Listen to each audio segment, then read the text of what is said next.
Black Star Network is here. Hold no punches. I'm real revolutionary right now. Support this man, Black Media. He makes sure that our stories are told. I Thank you for being the voice of Black America, Roland. Stay black. I love y'all. All momentum we have now, we have to keep this going. The video looks phenomenal. See, there's a difference between Black Star Network and Black-owned media and something like CNN. You can't be Black-owned media and be scared. It's time to be smart. Bring your eyeballs home. You dig?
Today is Wednesday, December 20th, 2023. Coming up on Roland Martin Unfiltered, streaming live on the Black Star Network.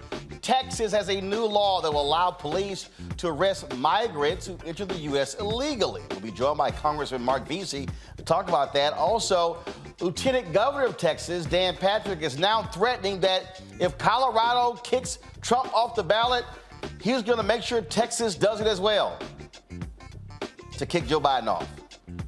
But Joe Biden didn't lead the insurrection. The people in my home state are stuck on stupid. Colorado Supreme Court historic decision to boot Trump off the primary presidential ballot using the 14th Amendment. Ooh, man, MAGA people are not taking it well. We'll talk with a retired federal judge about this decision. Also, the Nation Justice Correspondent, Elie Mystal. President Joe Biden responds to Trump saying immigrants coming to the U.S. are poisoning the blood of our country. He was speaking today in Milwaukee where they were touting small business booming for black and Latinos. Plus, 2 black Connecticut families filed federal lawsuits against a city because of how the police investigated their clients. We'll talk to the attorney. Also, I go one-on-one with gospel artist Sir the Baptist, and Taraji Henson makes some interesting comments about pay inequity in Hollywood. I'll break that down in my Where's Our Money segment. It's time to bring the funk on Roland Martin Unfiltered on the Black Star Network. Let's go. He's got it. Whatever the biz, he's on it. Whatever it is, he's got the scoop, the fact, the find. And when it breaks, he's right on time and it's rolling. Best believe he's knowing. Putting it down from sports to news to politics. With entertainment just for kicks, he's rolling. It's on Go, roll, y'all. It's Roland Martin, yeah.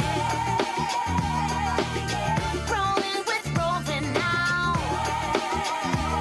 He's funk, he's fresh, he's real, the best, you know he's Roland Martin now.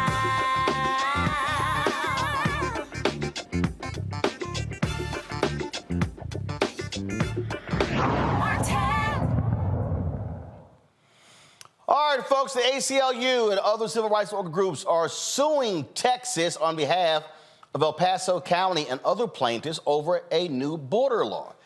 Texas Governor Greg Abbott signed SB 4 into law earlier this week, which will allow Texas to charge some migrants who are here illegally with a state crime. Joining us now from Fort Worth is Congressman Mark Veasey. Congressman, glad to have you here. Is this legal? No, I don't think that it's legal at all. I don't believe that Abbott has the right to do this. I think that what Abbott is ultimately doing is that he's auditioning. He is trying to prepare himself to be the next U.S. Attorney General in case Trump is elected as president of the United States. And so this is all politics and theater. I think that Abbott knows that it's illegal. But again, it just shows that the Republican Party where their goals are. And their goals are to try and divide us by things like race and culture. And they're making a big to-do over this border issue. Instead, what they should be doing is working with Democrats. And Abbott, as a governor of a border state, should be saying, hey, Democrats and Republicans, get together and pass a comprehensive immigration reform bill. And he should be moving away from these theatrics and showboating that he's doing. This is the same guy who also spent $4 billion in taxpayer money in Texas, sending troops to the border, inspecting cargo, and it did nothing. It was an absolute waste of money. Right. Yeah, absolutely. But it's classic Abbott. Anything that he can do to try and get into the spotlights, to keep his name out there so he can get that next big position, that's what he's all about.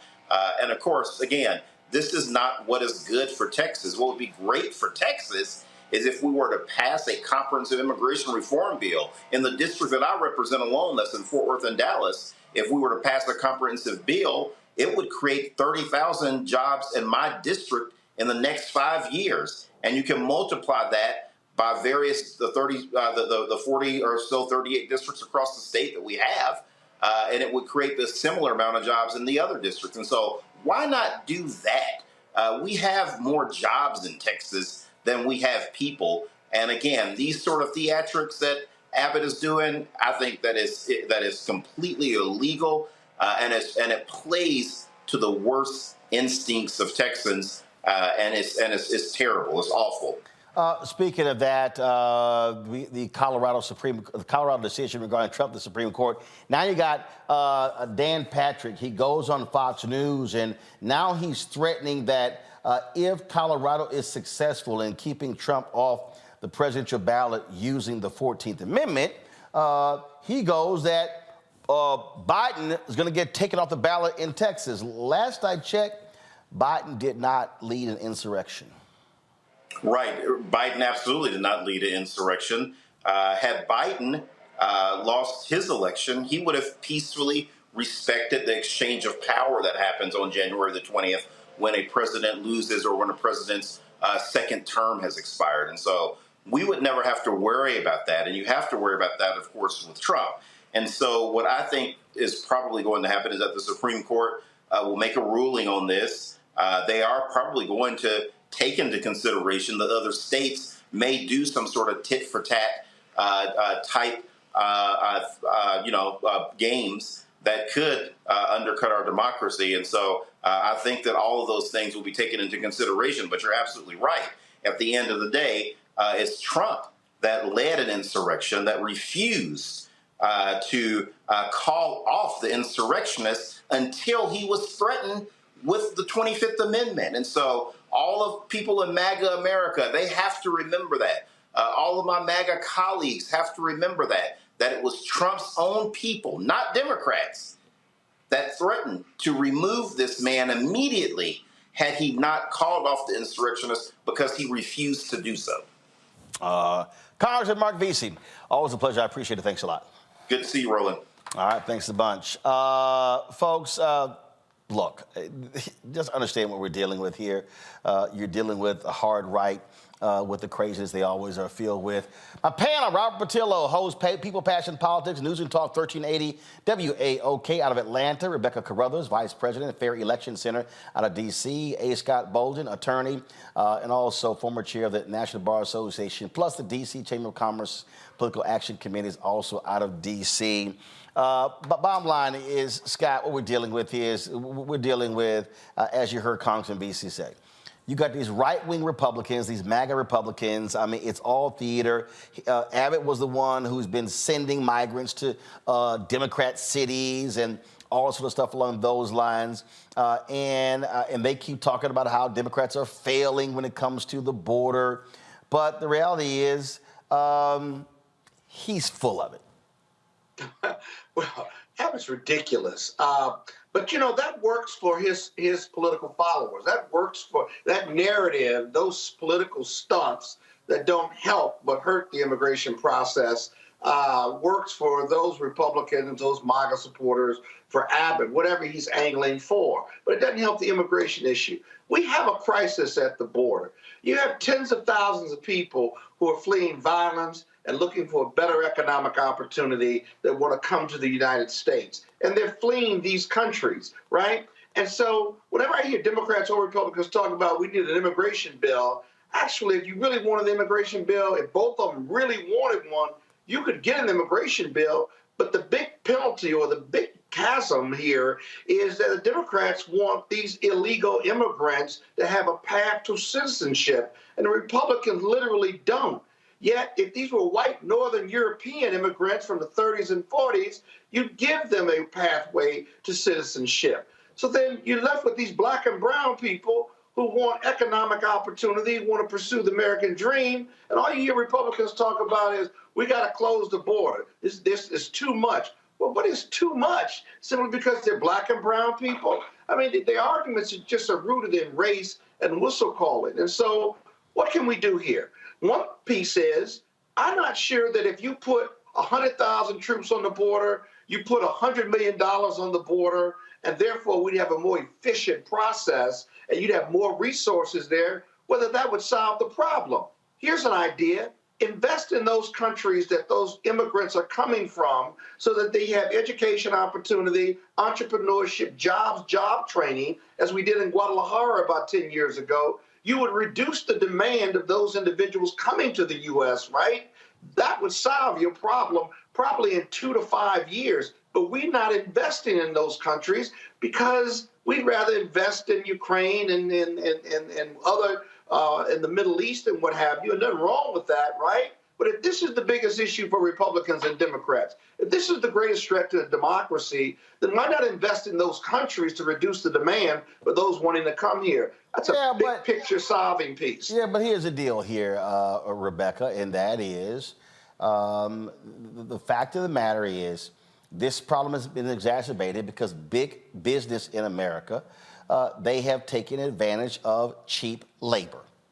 And this goes back to the 70s and the 80s and the 90s and the 2000s when they did not want, when they were talking about, well, a check system and what. No, big business has benefited from cheap labor, and they were the ones who did not want to see folks deported. Well, it's even more than that. We also have to examine U.S. policy that has led to the destabilization of the region going back to the 70s and 80s as well. So it's the U.S. government policies as well as what's happening with big business. But furthermore, there are American companies now that actually have billboards in Central America advertising and telling people exactly where to show up at. Look, your viewers know I'm from Omaha, Nebraska. In Nebraska, there are a lot of migrants.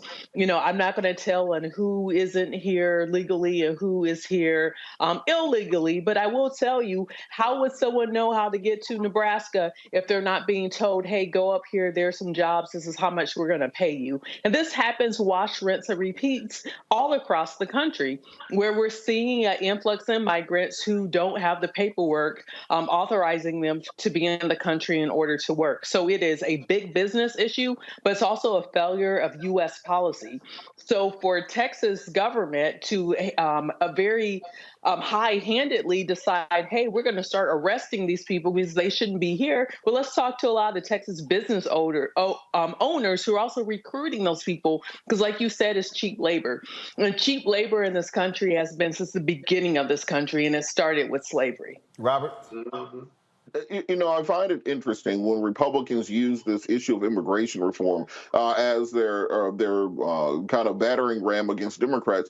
You had a Gang of Eight bill in 2013 that would have, for the most part, solved the problem. House Republicans walked away. Only a few members of the burgeoning Tea Party movement at the time called an amnesty, and they walked away from the deal. You had the Schumer compromise in 2015 during the Obama administration. That, for the most part, would have solved this issue nearly a decade ago. You had Senate Republicans, including Ted Cruz, walk away from the deal.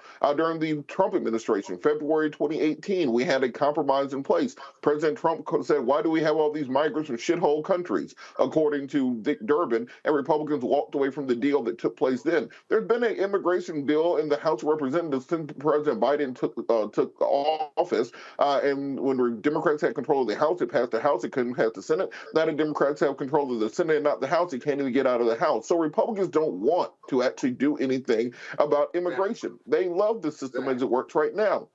As you said, illegal migrant labor is the only thing keeping the American economy afloat. If all of a sudden these people had rights, you had to pay them above board, you'd have to pay people $13, $15 an hour to pick up avocados and tomatoes in this country. The dining industry will go out of business. Look in the kitchen of any restaurant you're in. If you ask people for their paperwork, they ain't got it. That's what keeps the restaurant prices at a range where normal people can afford to pay for them. If you go to McDonald's, a Big Mac now costs about $11 for a meal. That's about what a sit-down meal costs because of labor prices and price gouging by corporations. So let's not pretend that Republicans have any interest in actually doing anything about the border and about immigration. President Biden should use every unilateral action possible within the executive branch in order to stem the tide, to, as Scott said, deal with the pipeline issues. Let's not pretend that President Trump did not try to overthrow the president of Venezuela a couple years ago, replace this with Duro with Juan Guaido, that crashed the Venezuelan economy. He put sanctions on the nation, and that's what caused the mass influx of people migrating here. It's not that people just suddenly decided, I want to leave a tropical paradise or sell everything I have and walk 1,000 miles to pick tomatoes in Minnesota.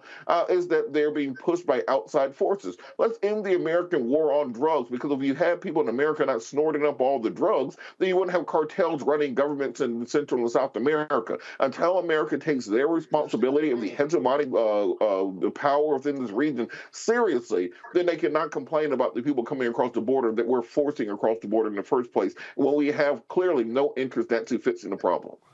Hold tight 1 second, folks. When we come back, we got to talk Colorado. Republicans are outside of their minds, angry and upset that the Colorado State Supreme Court has kicked Trump off the ballot.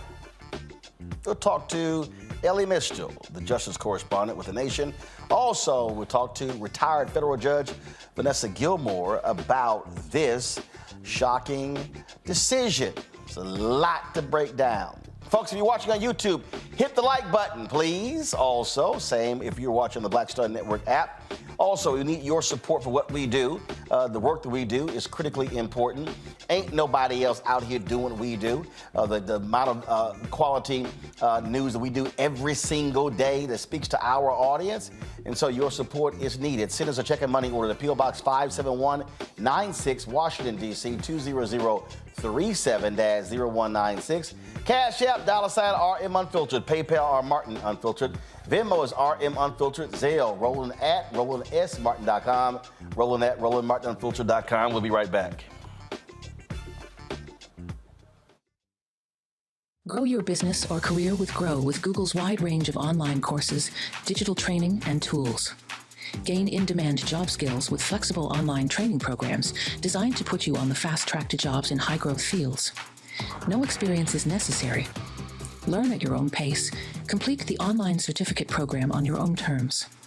Stand out to employers, get on a path to in-demand jobs, and connect with top employers who are currently hiring. Take one professional career certificate program or all 6. Earn a Google Career Certificate to prepare for a job in a high-growth field like data analytics, project management, UX design, cybersecurity, and more. All professional career certificate programs must be completed by December 31st, 2024. Scan the QR code to complete the application. There are 1,000 scholarships available. Grow with Google and J. Hood and Associates. Be job ready and qualify for in-demand jobs.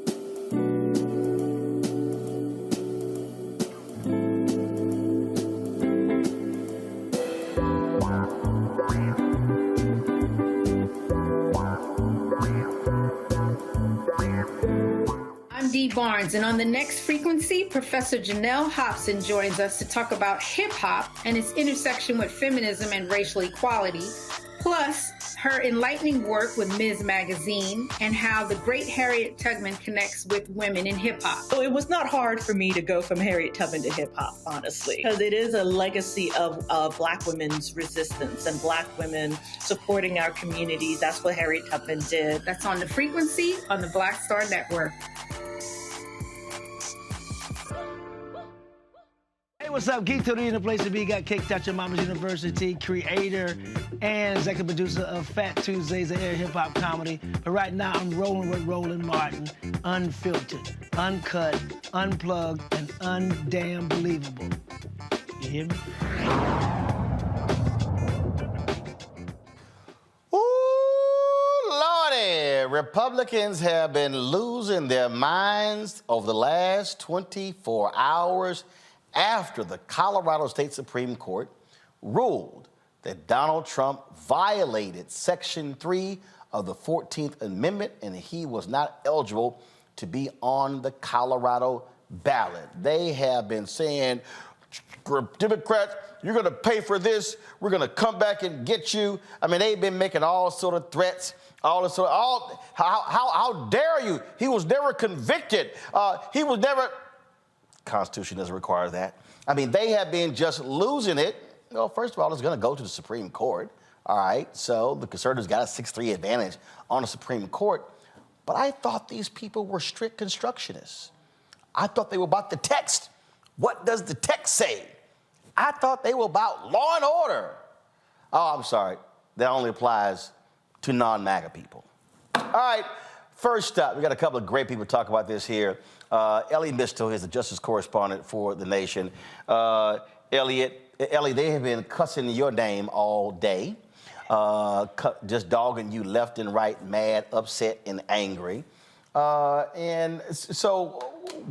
what do you make of a number of conservative judges? One of them has been on CNN, MSNBC, saying these judges really made a coherent argument, and they actually using conservative judges' language in their own decision.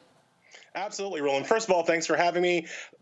Before I go on, I just want to say my favorite thing is when people are threatening me with Civil War II, brother. And I'm like, you realize that's why the 14th Amendment is here, right? Because we kicked no ass before, and so then we had to put in the Constitution. Anyway.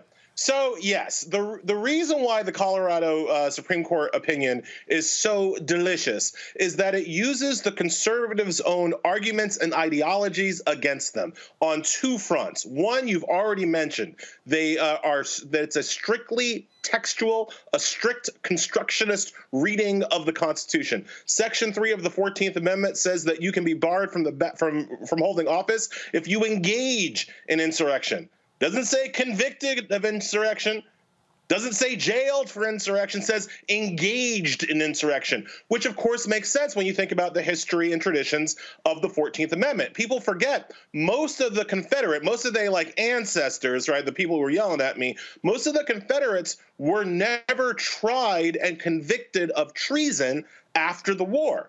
U.S. Grant took their guns and sent them home. Right, and where they could terrorize black people to their heart's content, as people in our community well know. But they were never rounded up, put on trial, and sent to jail for their participation in the Confederacy. So understanding this, when they wrote the 14th Amendment, trying to exclude these people from ever holding office again, they wrote the 14th Amendment in a way that didn't require them to be convicted of treason. Merely participating in the rebellion was enough to bar them from the ballot. So that's one. That's a strict constructionist reading of the 14th Amendment, which conservatives allegedly like.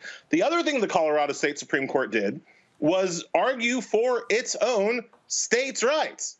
And you and I both know conservatives love to talk about states' rights whenever it comes to oppressing black people, right? Whenever it comes to denying black people the right to vote or the right to participate in the polity. Oh, it's all states' rights then, right? Well, here, Colorado is saying they have states' rights to decide for themselves who gets on the ballot in Colorado. And towards that end, the Colorado State Supreme Court quotes none other than current Republican Justice Neil Gorsuch, who, when he was on the 10th Circuit, wrote an opinion defending, wait for it, Colorado's states' rights to kick a Muslim off the ballot who wanted to run for president. His name was Abdul Karim Hassan. He was a naturalized citizen. The Constitution says that only natural-born citizens can hold the office of the president. See, Neil Gorsuch applied a strict constructionist reading to natural-born versus naturalized, said that Hassan did not qualify to be president, and Colorado, because of states' rights, had the right to kick Hassan off the ballot. That's exactly on point to the Trump case. So really, I always ask conservative, what's your problem with this ruling? This is what y'all say you like. The thing that, first of all, it was a group of Republicans that actually filed this lawsuit, correct? Absolutely. It's Republicans who want to run for president want to run in the Colorado Republican primary, who don't think that it's fair for them to run against Republican Donald Trump, since he should be disqualified from holding office. Now, they also say, well, these are 4 Democratic judges. The Republican judges rule against it. But that's why we have state Supreme Courts.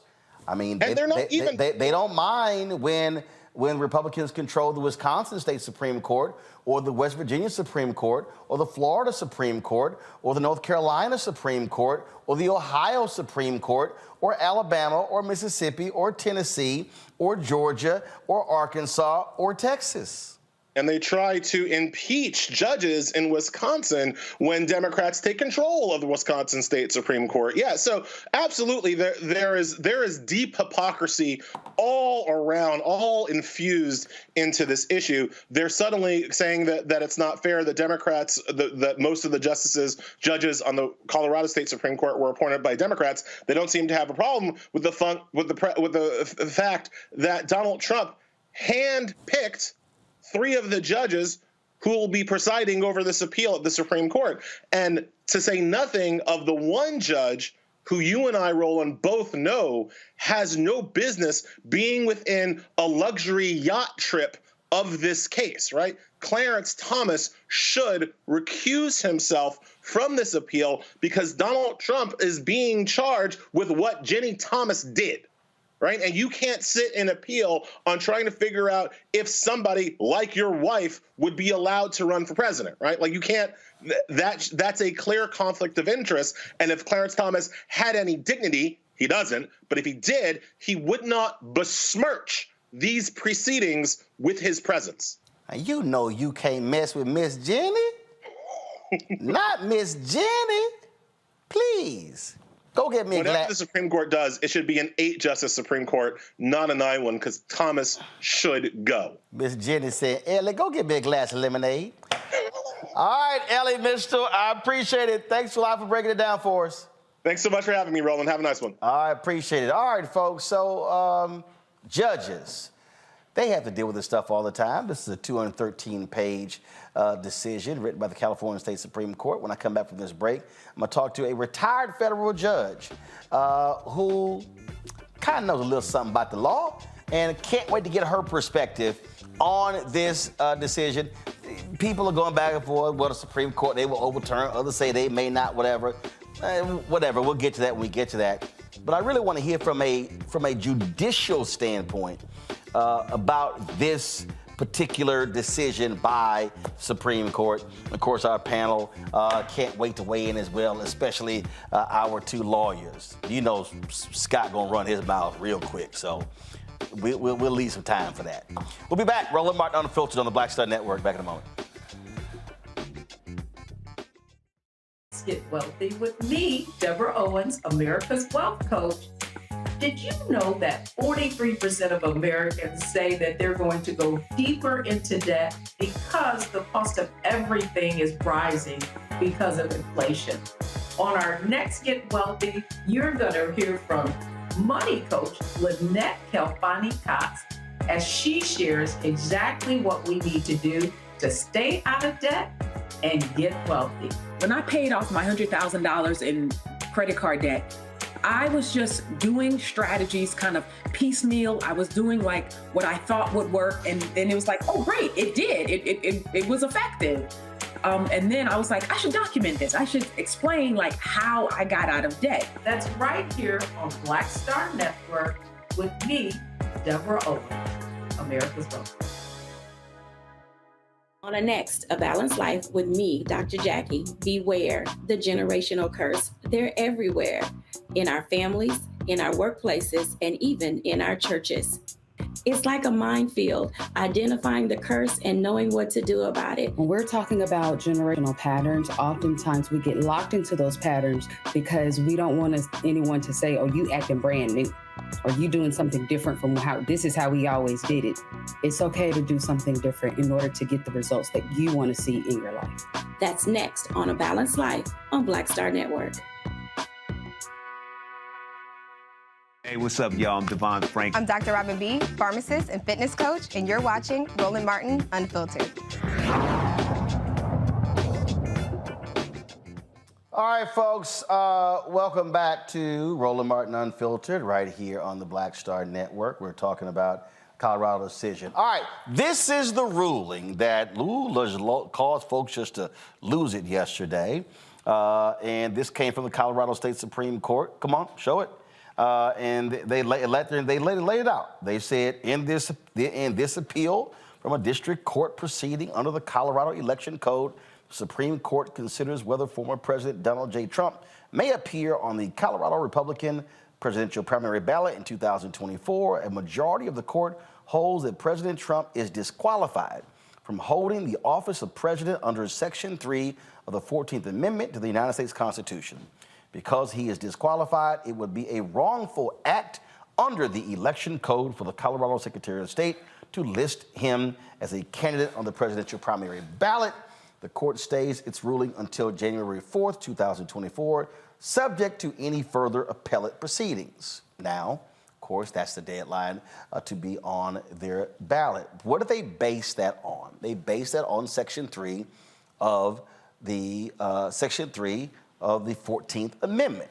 Now, as we have said before, there were 3 Reconstruction Amendments, 13th, 14th, 15th Amendment, that were passed by the radical Republicans after the Civil War. In Section 3, which says disqualification from holding office, it says clearly here that no person shall be a senator or representative in Congress or elector of president and vice president, or hold any office, civil or military, under the United States or under any state who, having previously taken an oath as a member of Congress or as an officer of the United States or as a member of any state legislature or as an executive or judicial officer of any state, to support the Constitution of the United States, shall have engaged in insurrection or rebellion against the same,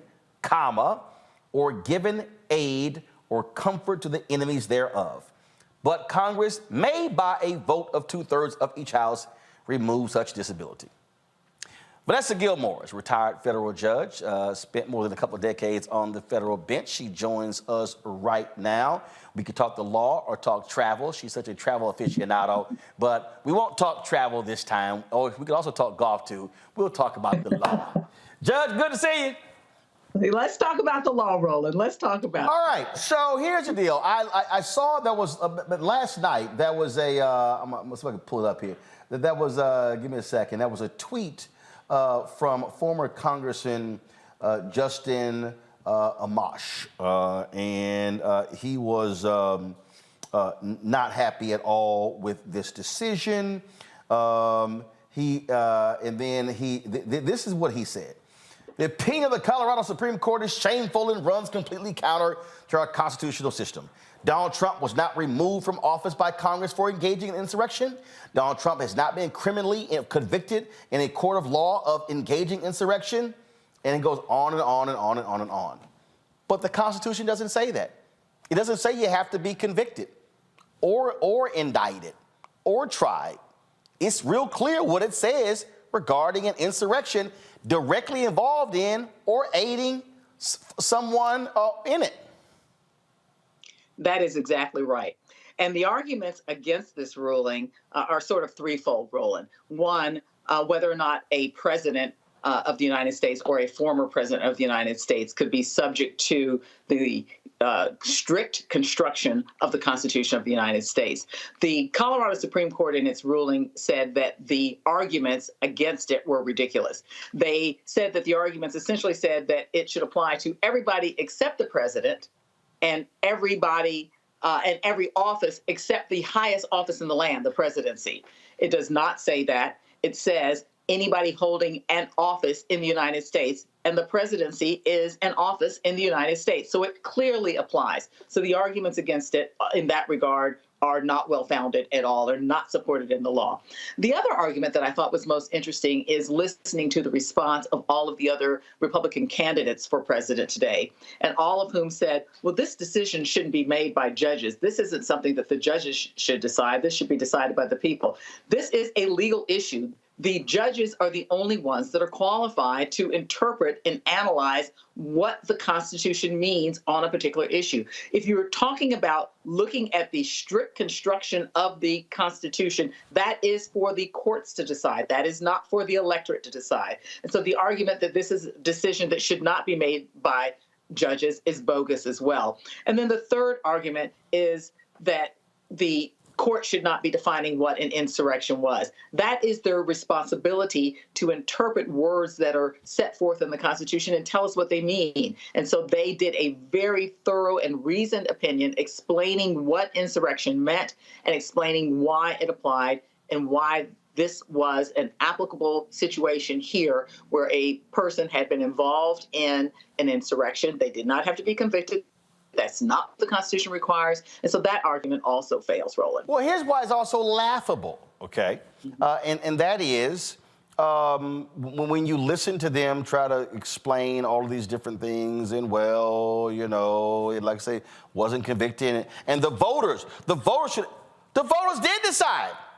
He lost. The problem was he refused to abide by the will of the voters and led the insurrection to thwart the will of the voters. So I'm sitting here going, what the hell are y'all talking about?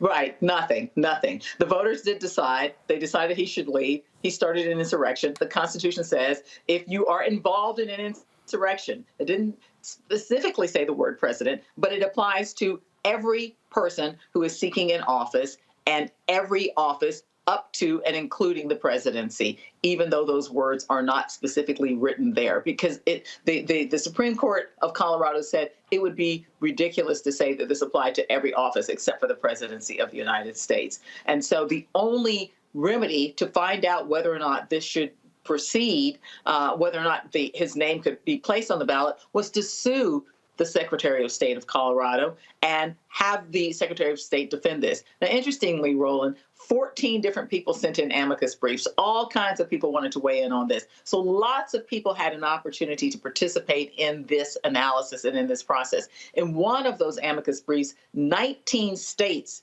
signed on as members of that amicus brief, because I think that everybody is anticipating that this isn't going to end in Colorado. This is one state, but there are already states, 3 other cases pending in other states, in Maine and Michigan and Oregon right now. And so the other 19 more conservative, red-leaning states are worried about the possibility of these cases being brought in their state. So they signed on to one of the amicus briefs as well, because they want to know what might happen in their own states with respect to this issue. But they also act like we don't even have precedent here. Go to my iPad.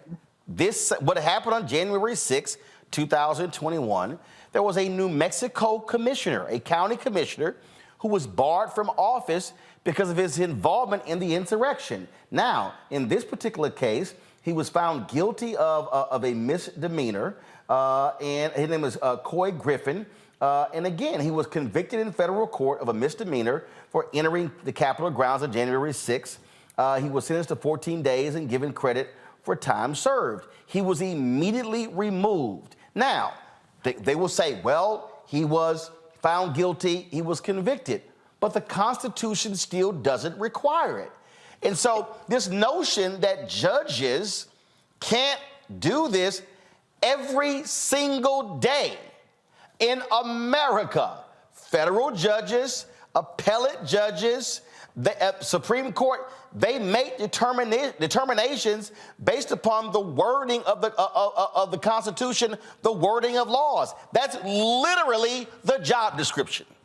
Right. It is their obligation to interpret the Constitution for us. But now it is the obligation, it will probably soon be the obligation of the United States Supreme Court to rule on this issue. And they have a very short window of opportunity in Colorado to find out what the Supreme Court is likely to do on this, because the Secretary of State has to certify the ballot in Colorado by January the 5th. And so they have the Supreme Court has stayed their ruling until January the 4th, assuming that there will be an immediate attempt to appeal this, which gives the United States Supreme Court a lot to do over the holidays for the next couple of weeks if they have to look at this issue. And I think that it's probably an issue that they don't want to weigh in on. I mean, the last time that they weighed in on something involving a national election in Bush versus Gore, it really damaged the reputation and the image of the court. And I think that it's almost a no-win situation for them, but they have to weigh in and they have to rule on whether or not the Colorado Supreme Court was correct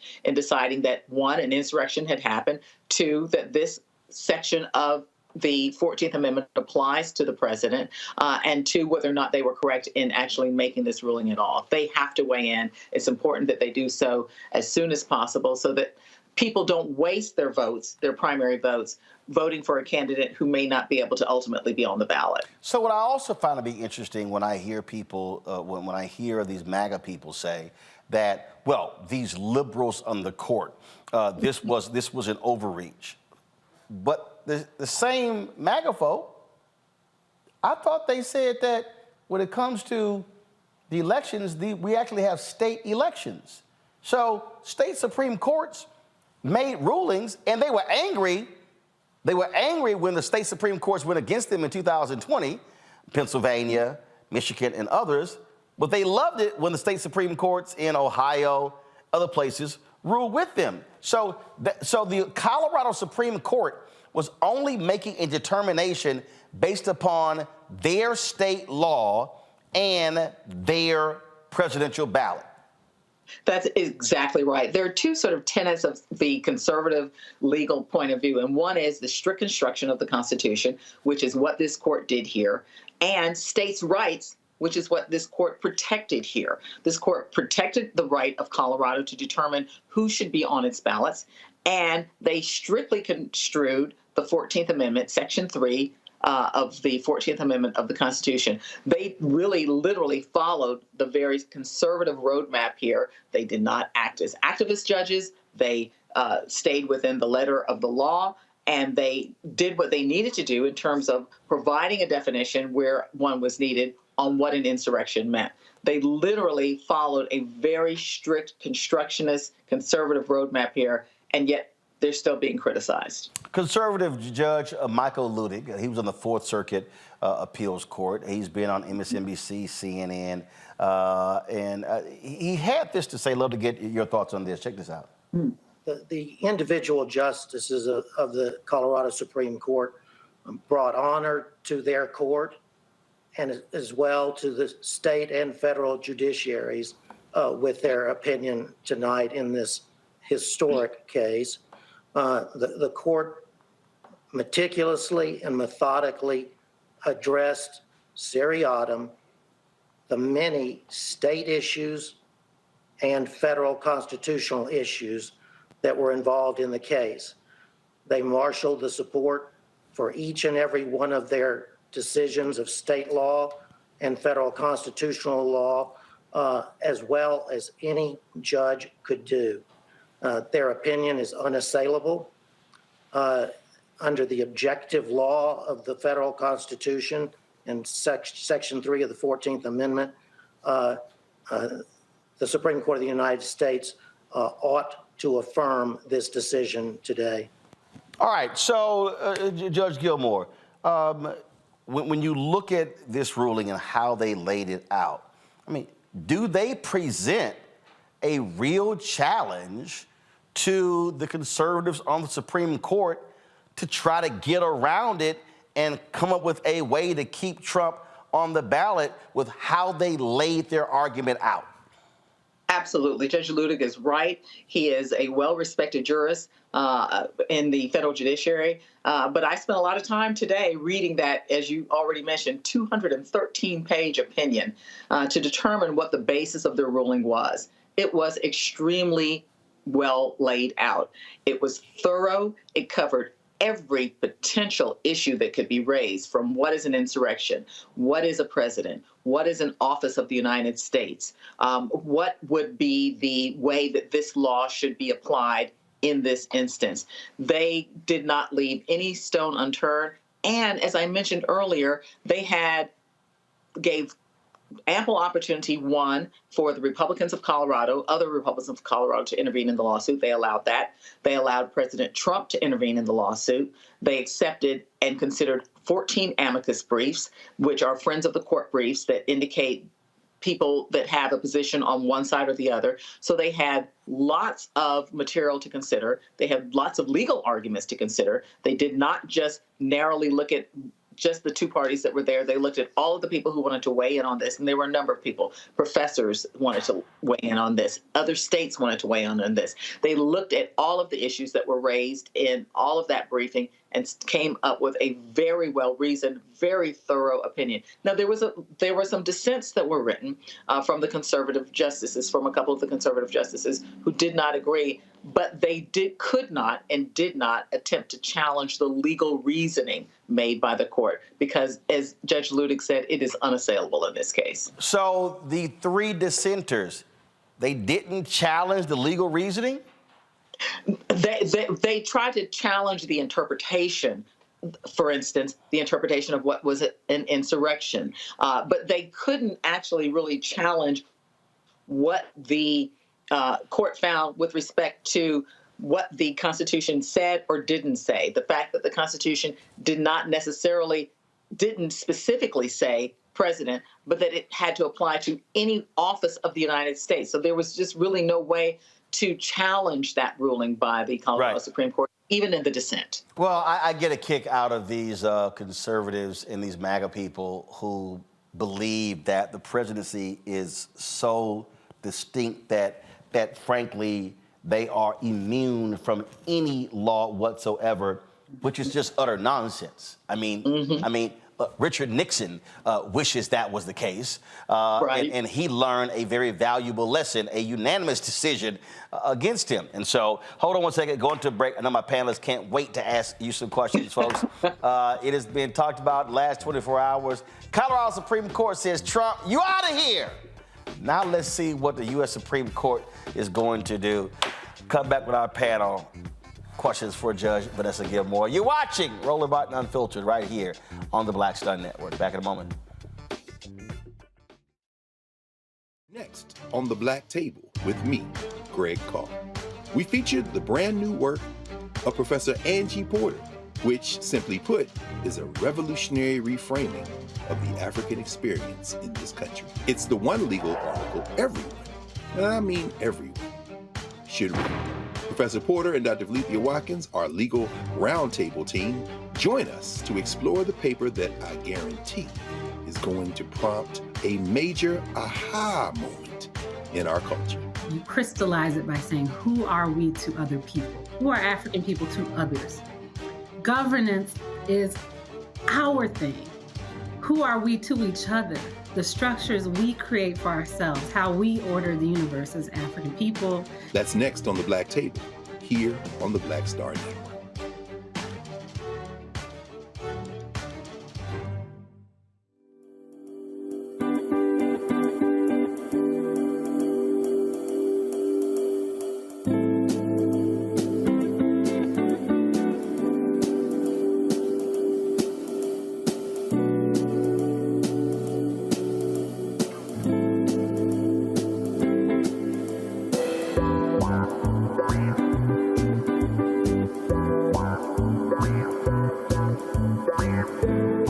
Hello, we're the Critter Fixers. I'm Dr. Bernard Hodges. And I'm Dr. Terrence Ferguson. And you're tuned in to Roland Martin Unfiltered.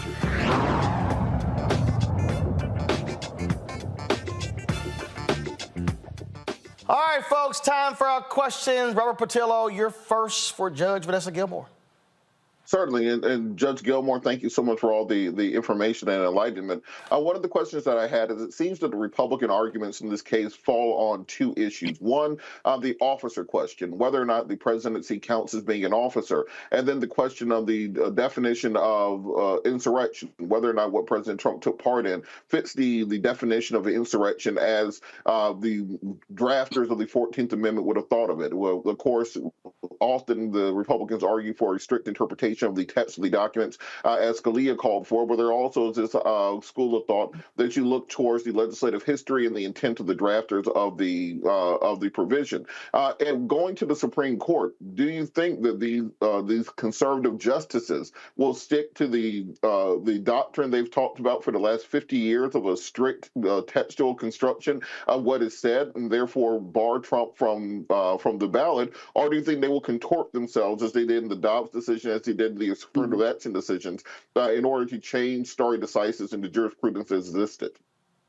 Well, you make a very good point in terms of the machinations that the Supreme Court has gone through recently in trying to overturn things that have 50 years or more of presidential history to come up with a decision that is that many would say is just the decision that they want and that it doesn't really comply with previous precedent. So whether or not they will be follow their conservative leanings and be a strict constructionist with respect to this issue is anybody's guess. We know from very recent history, just as you indicated in Dobbs, that they did not stick with the presidential value of their own opinions of the Supreme Court. So who knows what might happen in this particular instance. But as I said earlier, the Colorado Supreme Court decision in this case is so very strong.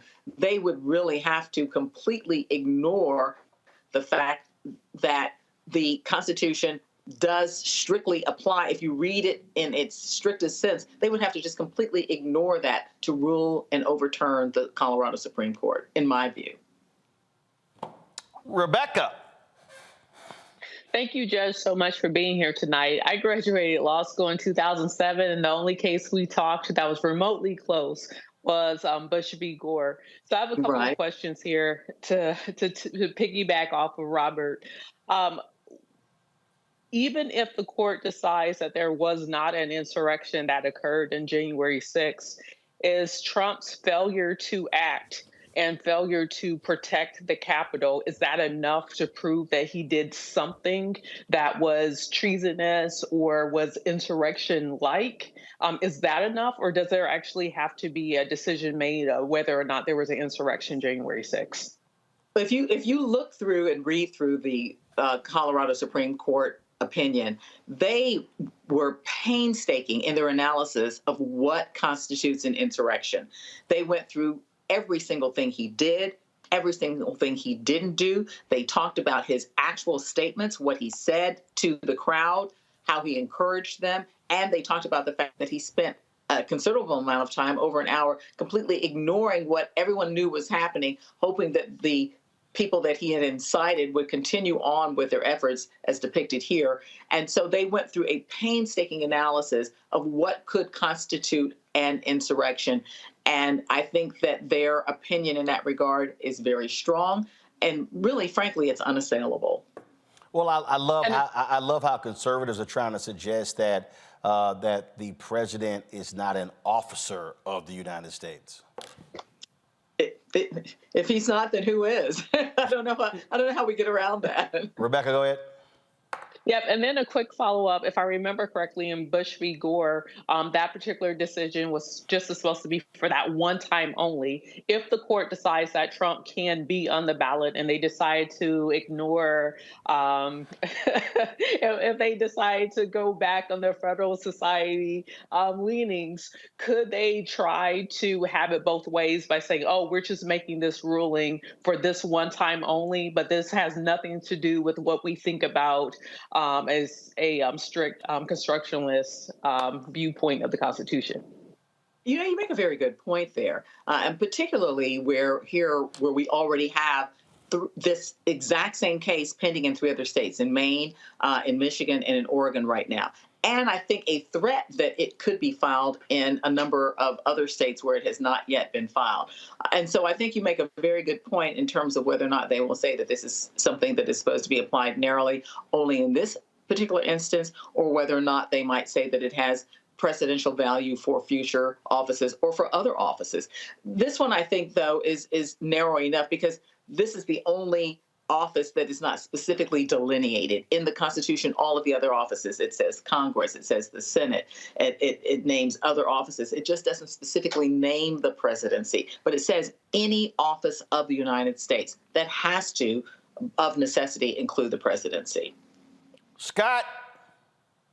Thanks, Roland. Yeah, Your Honor, but isn't the Colorado case different than the Michigan and Oregon cases?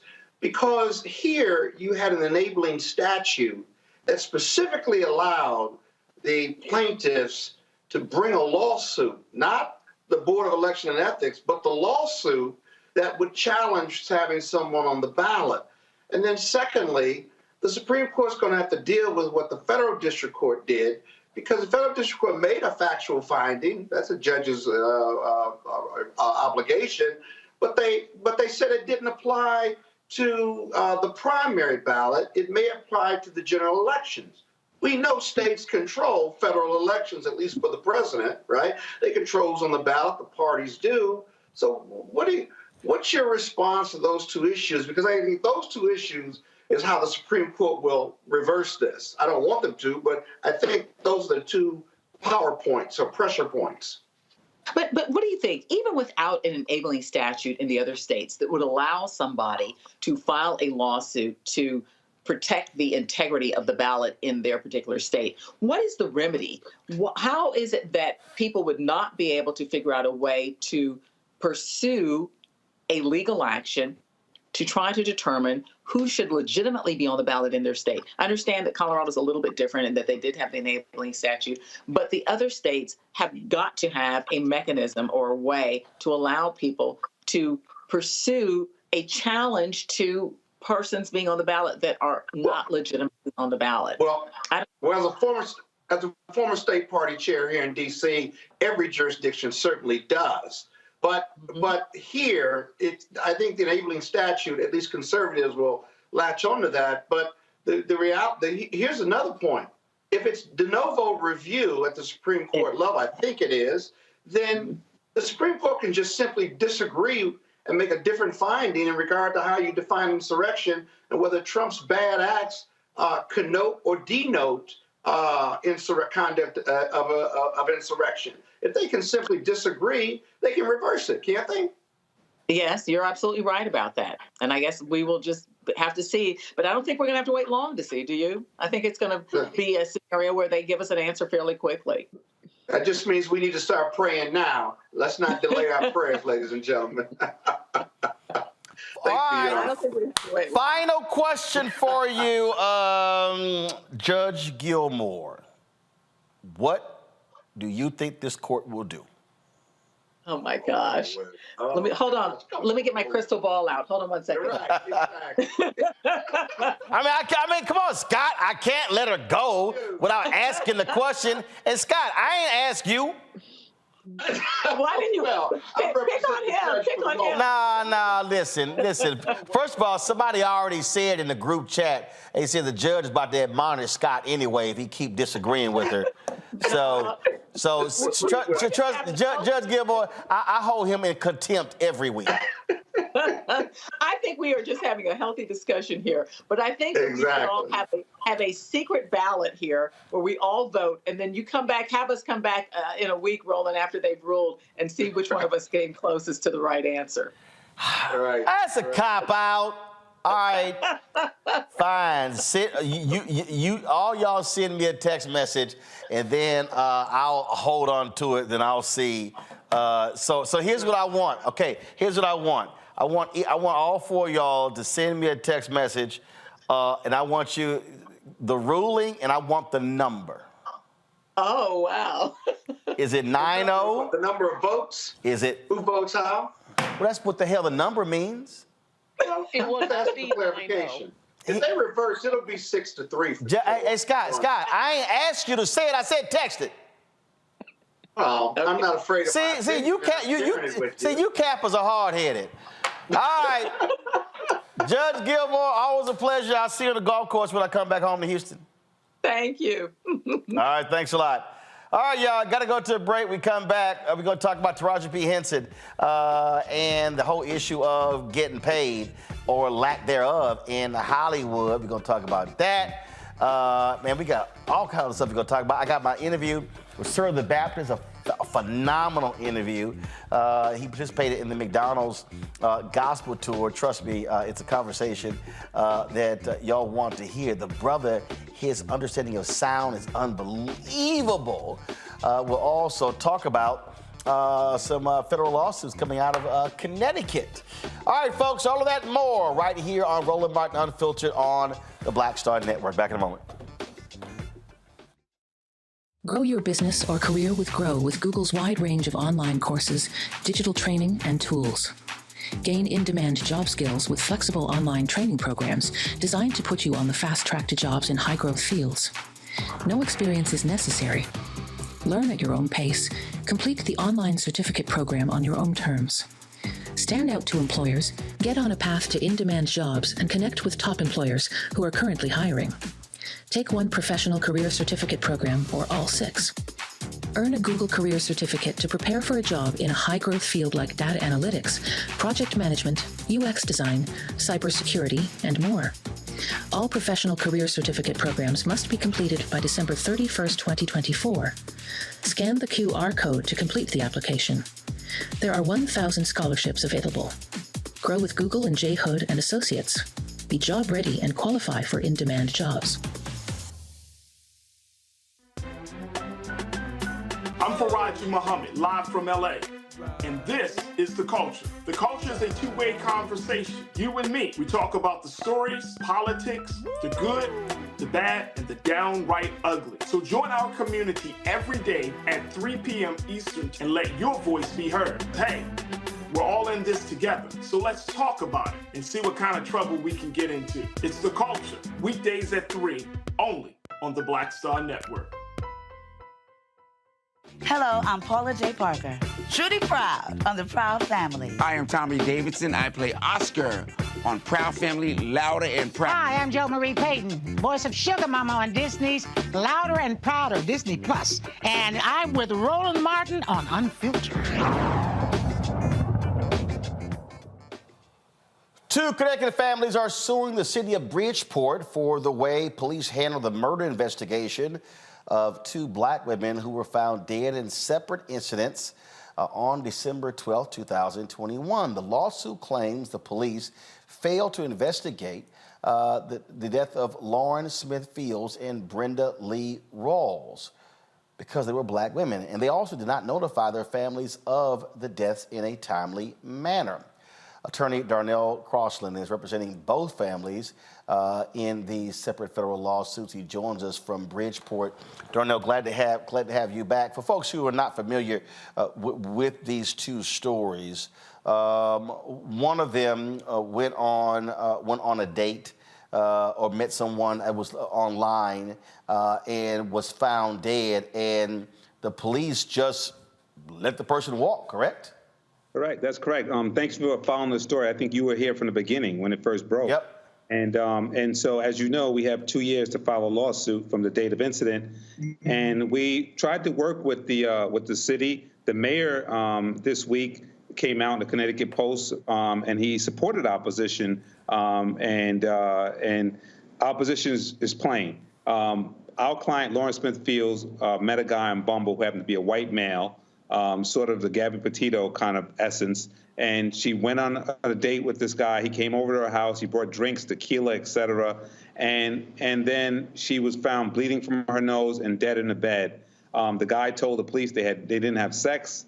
That didn't bear truth because they found a used condom in the bathroom. They found the alcohol bottles. They found a place in disarray, like it could have been a fight. And the police officer who we think knew this guy said he's a nice guy, nothing to see here, let him go. That police officer was later suspended, and 2 other guys were suspended as well. Then they got their jobs back, and then they retired. And so we got no relief here, so we filed a federal lawsuit last week in Bridgeport Federal Court, claiming a violation of 1983 civil rights. And when we talk about these cases, I mean, not only not notifying the family, but literally just running a completely shoddy investigation. Absolutely. I mean, one thing we know for sure in these cases, even if it's a husband and the wife is found dead, the first person who's a suspect is the husband. Did you have an argument? Was there life insurance? You look to question the motives, and then you dial it back. In this particular case, they did nothing. They let this guy go. They didn't check him for DNA. They didn't question him. They did nothing. They let him go, and they told the family, quote unquote, he's a nice guy, and let him go. And so the investigation is terrible. We finally got the DEA to get involved, to launch an investigation into the fentanyl that was found in her body. Because fentanyl, as you see in these reports, you can go through TSA, and if you touch something that's been exposed to fentanyl, you can have an overdose. So it could be injected into you. It could be placed on your item. So the DA is now investigating, but the city of Bridgeport did nothing and still has done nothing. Questions from the panel. Scott, you first. Yeah, thank you, Roland.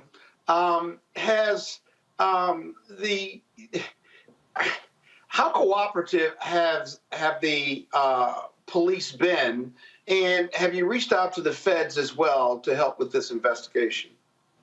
Yes.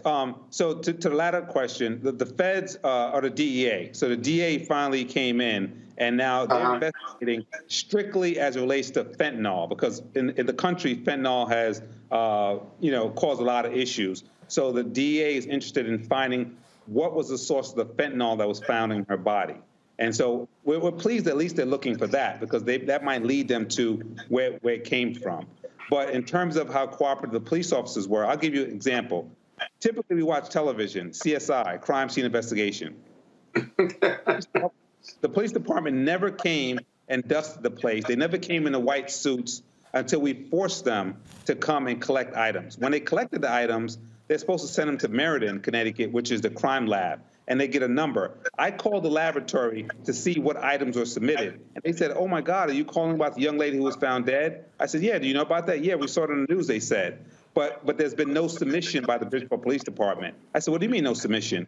These are fungible items that have to be put in freezers, and like the condom." And they said, no, they've given nothing. And up till this day, 2 years later, nothing's been submitted to the lab. And that's why we're in federal court. Wow. Rebecca. It takes I'm sorry, Scott, go ahead, real quick. No, these investigations are sensitive. As a former prosecutor and a former homicide prosecutor, time is of the essence. Keeping the death scene preserved and preserving DNA and whatever you take from the scene. I don't know how you fix that, though. I mean, I'm glad you're suing, but you and I both know once that's gone, once that evidence isn't preserved, it's hard to get it back and hard to put together what happened. But more importantly, a murder prosecution, right? Well, I hate to go back to television, but what you're touching on is what we know the show, The First 48. In the first 48, things disappear, and it's hard to, those are vital times. So time is as the essence of the essence, as you said. So we can't make this go back, but we're suing for $30 million for each family, because this is intentional, it's negligent. My client's mom goes to treatment every day. She wakes up in nightmares. I mean, you can't imagine what you go through, and money can't make you whole again. But as we say in the movie The Burial, Willie Gary, which is my movie I just watched, you can't sit back and let this stuff happen. Yeah, but have you figured out why they did this? It's simple to explain away negligence. Okay, they were negligent. They didn't care because these were black women. I got it. But there's usually something more than that in these cases. Have you found any other motivational reason why they were just extremely negligent here? Well, two things. One, there's people who could be intentional, and there's people who could be implicit. We think Detective Cronin may have had a connection with the suspect.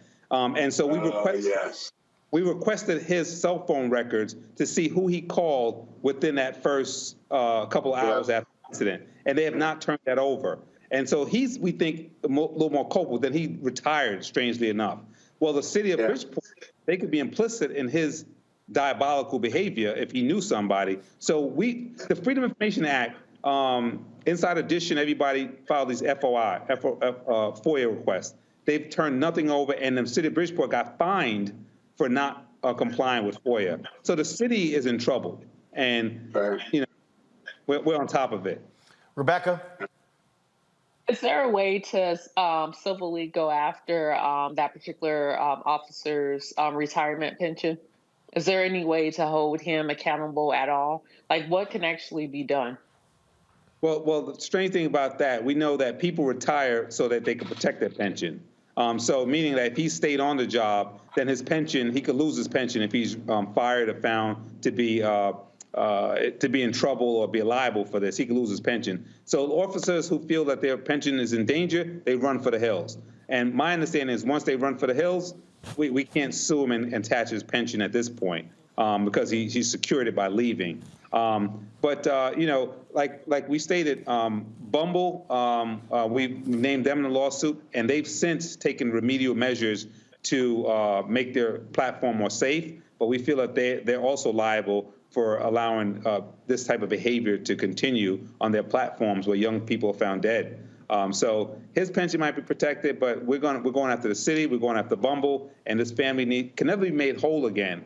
But we need them to be compensated for this behavior. We also changed the law in Connecticut. So now there's a new notification law. If a cop doesn't notify the family within the first 24 hours, that they lose their post-certification to be cops. So we were able to do that in the legislature as a part of this lawsuit, or this journey, I should say. Robert?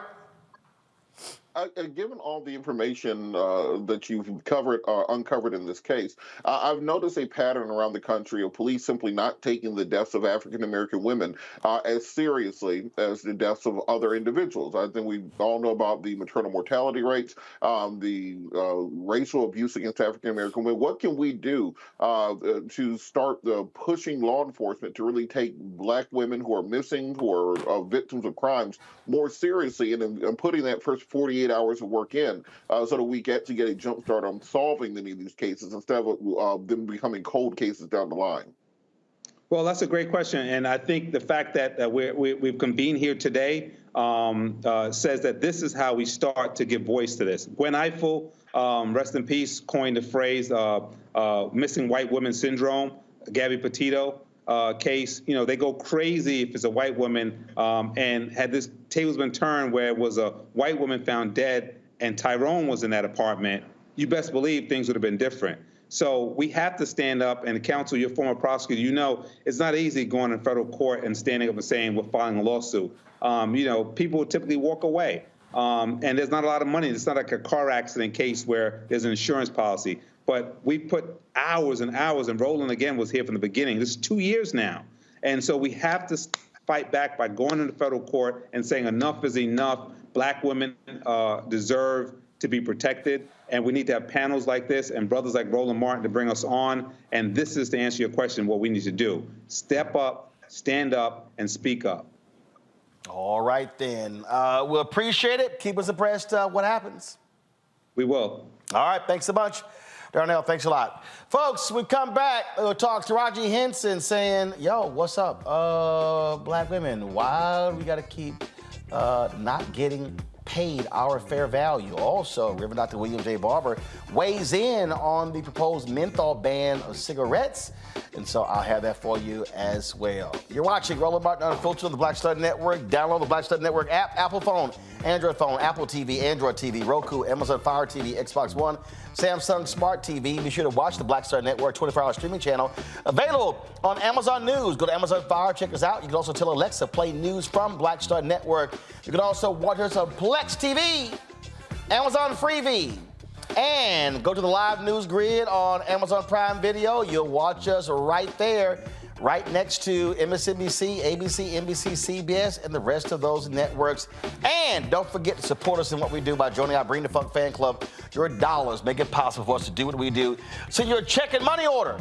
P.O. Box 57196, Washington, D.C. 20037. Make it out to the Black Star Network. Cash App, $RM Unfiltered. PayPal, R Martin Unfiltered.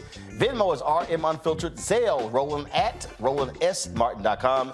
Roland at RolandMartinUnfiltered.com. We'll be right back. Hatred on the streets, a horrific scene, a white nationalist rally that descended into deadly violence. White people are losing their damn minds. An angry pro-Trump mob storms the U.S. Capitol. We're about to see the rise of what I call white minority resistance.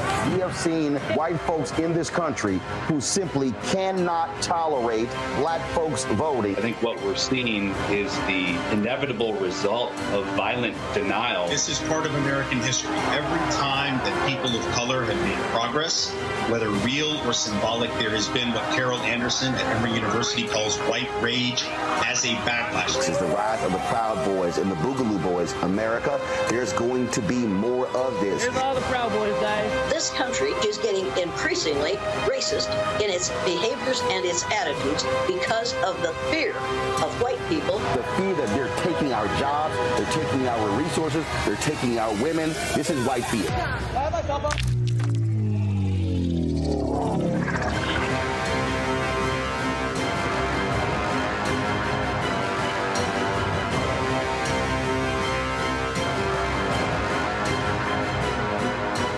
Hey, what's up, y'all? I'm Devon Franklin. It is always a pleasure to be in the house. You are watching Roland Martin Unfiltered. Stay right here.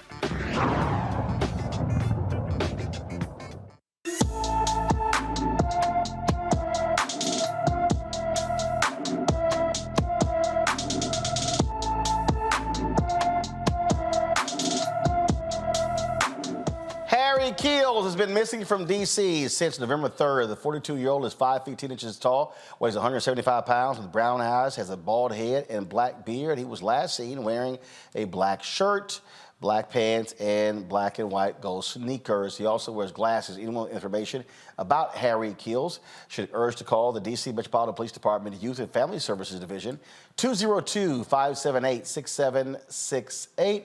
202-576-6768, 202-576-6768. Folks, civil rights leaders and national black organizations want the Biden-Harris administration to end the delay in ruling to ban menthol cigarettes that pose a serious health threat to black folks. The Biden administration delayed the ban on menthol cigarettes until March after getting lots of pushback from other civil rights organizations, including some members of National Organization of Black Law Enforcement Executives, as well as the National Action Network, Reverend Al Sharpton's group. Well, Tuesday, Reverend Dr. Bishop William Barber, president of Repairers of the Breach, spoke to the White House by phone to let them know his thoughts on this. He said, delay means more deaths of black people, and especially black children. We have seen political delay on voting rights, delay on living wages by Congress, and no more pushing, and now delay of a moral rule to regulate menthol. I grew up in eastern North Carolina in tobacco country. I was a part of the group of poor, rural boys and girls that tobacco growers use, paying the lowest wage possible to crop and prime tobacco. Menthol is a drug is a health equity issue in the United States. 60%, 26 million of African Americans are poor or low wage. 30%, 66 million, 30% of whites are poor or low wage. Poverty is the fourth leading cause of death. Menthol is targeted and marketed especially towards black and brown people and the poor. The tobacco industry's predatory marketing has had a devastating impact on the health of black Americans. Tobacco use is the #1 cause of preventable death among black Americans, claiming 45,000 black lives every year. Tobacco use is a major contributor to 3 of the leading causes of death among black Americans: heart disease, cancer, and stroke. And black, I watched a friend after friend get addicted to cigarettes and die from cancer only as big tobacco worked harder to get more and more addicted for profits. Americans die from these conditions at far higher rates than other Americans. Folks, African Americans, died at a higher rate than other Americans. Lung cancer is the leading cause of cancer death in the black community. Almost 9 out of 10 African Americans who smoke use menthol cigarettes. Some have alleged that a menthol ban targets the choice of black Americans who smoke and could lead to increased police interaction, even though these policies regulate retailers and others in the industry. The tobacco industry misinformation supports this claim. This is a tobacco industry tactic that cynically exploits the very real and traumatic issues of police brutality and mass incarceration endured by the black community. Pass voting rights so we can elect politicians who will pass police reform. If you don't want people doing side hustles for money, then pass living wages. But don't tell black people or poor people you have to accept death and being poisoned in order to prevent death and brutality at the hands of police. Somebody paid a whole lot of money to come up with that lie. We can't let tobacco industry money put lies in menthol in our community. And he's absolutely right. A federal judge gives the green light to remove Arlington National Cemetery's Confederate memorial. U.S. District Judge Beryl A. Howell in D.C. said the claim by groups such as Defend Arlington and Save Southern Heritage Florida at the Reconciliation Monument's removal would disturb grave sites. It was meritless. Howell found that because the Army made plans for removal known 3 years, the emergency nature of the plaintiff's request is one of plaintiff's own creation. In fact, the judge even visited the site to see how there was no impact on the other graves. The statue was erected in 1914 and features a bronze woman wearing a crown of olive leaves atop a 32-foot pedestal. But they also have slaves on that monument. It will be removed by Friday. Boy, I tell you, they love fighting for these Republicans, conservatives love fighting for these monuments, Rebecca. That's not a side of history that you want to be on. It doesn't make sense. There's nowhere else in the world where you can have a national cemetery and have those who committed treason against that said country glorified. Like, to me, it dishonors those who gave their life to this country in support of protecting freedoms in this country, both here and abroad. So to even have that at Arlington just simply does not make sense. And once again, I don't understand why these Republicans want to be on this side of history. You cannot go to Germany and see Nazi statues or memorials. And that's a common example that people use in making this analogy with why the heck do we have Confederate statues on public land using public funds? That simply does not make sense. It's not something to celebrate. If anything, it's something for us to learn from and never do again. Scott, they love talking about, it was Democrats who supported Jim Crow, who supported slavery, who supported all that sort of stuff. I'm like, yeah, but y'all are them today? Yeah, that's a long time ago. I mean, it's ridiculous. I think my colleague Rebecca said it best. You can't go to Germany and do all this. And the South lost, and they should have lost. America needs to be in therapy. I mean, you go back 200, 400 years, whether it's slavery, or whether it's the civil rights, human rights, whether it's the Civil War.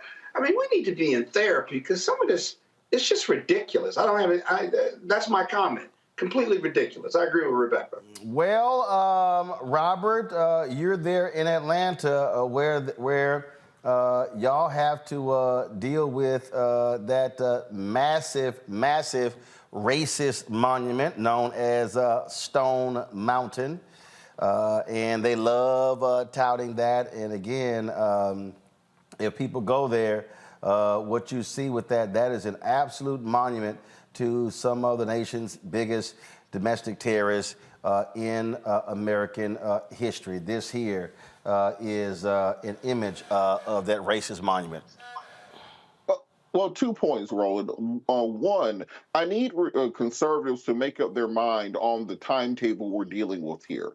Because when we talk about reparations for African Americans, this was so long ago. We don't need to be revisiting history. We don't need to be dredging up the past. Why are we so fascinated and fixated on the past? That's what we always hear from conservatives when we talk about fixing past discrimination with remedial action and affirmative action in the here and now. They say, well, the cure for past discrimination is not current discrimination. Why are you so obsessed with all these things that happened 150 and 200 years ago? Okay, fine. But then when it's time to take down the statues, they say, well, why are you trying to destroy our history? This is who we are. This is who we are as a nation. This is what we built up. They have to decide which side of that argument they want to exist on. Do you want to be on the side that says that this stuff is old and antiquated and not who America is anymore? Or do you want to be on the side of history that says we need to understand and learn from this history, and that learning has to take place through reparations for the Black community? I'll make you a trade. You can keep all the damn Confederate statues you want. Give us our reparations today. I will just walk right past the statue with my money. But if you don't want to do one, you have to give up the other. Secondarily, On the issue of Stone Mountain, there have been suggestions over the years to, well, just put an American flag over Stone Mountain. Who's going to have the money to remove the carvings? It is essential for us as a society to remove the carvings both on Stone Mountain and on Mount Rushmore. 10,000 years from now, after the entirety of human civilization has gone to ash, after maybe even the human species is destroyed, Stone Mountain is carved into granite. It will still be there. Mount Rushmore will still be there. If people show back up on this planet 100,000 years from now, they will look at Stone Mountain the same way we look at the Sphinx in Egypt and think that this is the hallmark of a great civilization. Indeed, the only thing remaining of what America is in 10,000 years could indeed be Stone Mountain. And unless we want that to be the indelible mark that America leaves on the future civilizations on Earth, we have to destroy that monument. It's not enough to simply cover it up. It's not enough to simply ignore it. It must be destroyed. And of course, it is a monument 800 feet tall to three of the biggest domestic terrorists in the country. That is Jefferson Davis, Robert E. Lee, and Thomas Stonewall Jackson. And unfortunately, when you go through Virginia, a lot of these places, they got roads named after all of these people because they just are holding on, holding on. All right, y'all, we come back. We're going to talk about money. Taraji P. Henson, not happy at all, but fighting the battle when it comes to pay equity in Hollywood. We'll discuss that in our segment, Where's Our Money? Plus, my conversation with Sir the Baptist, one of the bright new stars of gospel music. He is a fascinating brother, and wait till y'all hear him talk about how sensitive his ears are to sound. Blew me away when he said he could hear the key of a water dropping in the shower. Yo, crazy. You don't want to miss the conversation. We'll be right back on Roland Martin Unfiltered on the Black Star Network. When you talk about blackness and what happens in black culture, we're about covering these things that matter to us, speaking to our issues and concerns. This is a genuine people-powered movement. There's a lot of stuff that we're not getting. You get it, and you spread the word. We wish to plead our own cause. Too long have others spoken for us. We cannot tell our own story if we can't pay for it. This is about covering us. Invest in black-owned media. Your dollars matter. We don't have to keep asking them to cover our stuff. So please support us in what we do, folks. We want to hit 2,000 people, $50 this month, raise $100,000. We're behind 100,000, so we want to hit that. Y'all money makes this possible. Check some money orders. Go to P.O. Box 57196, Washington, D.C. 20037-0196. The Cash App is $RM Unfiltered. PayPal is R Martin Unfiltered. Venmo is RM Unfiltered. Zelle is Roland at RolandSMartin.com.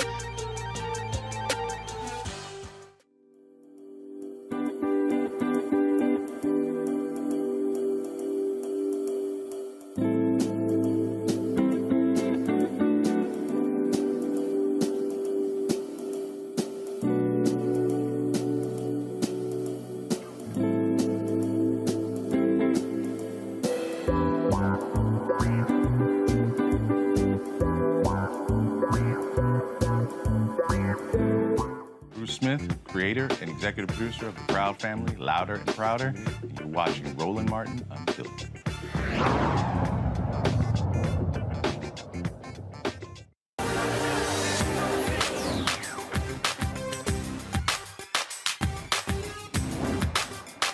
Been frozen out. Facing an extinction level event. We don't fight this fight right now, you're not going to have black-owned media. All right, you'll often hear me talking about the battle we are always engaged in when it comes to black-owned media, fighting for resources, fighting for advertising. But we see this battle in all fields. We're right now in this country, a black college graduate actually makes on average less than a white person with a high school diploma. Well, Taraji P. Henson had an interview with Sirius XM Radio. They've been out promoting The Color Purple opens Christmas Day. And she talked about how hard this is. And she broke down and said how that she's almost even thought about leaving the business. Listen to this. Are you thinking about it?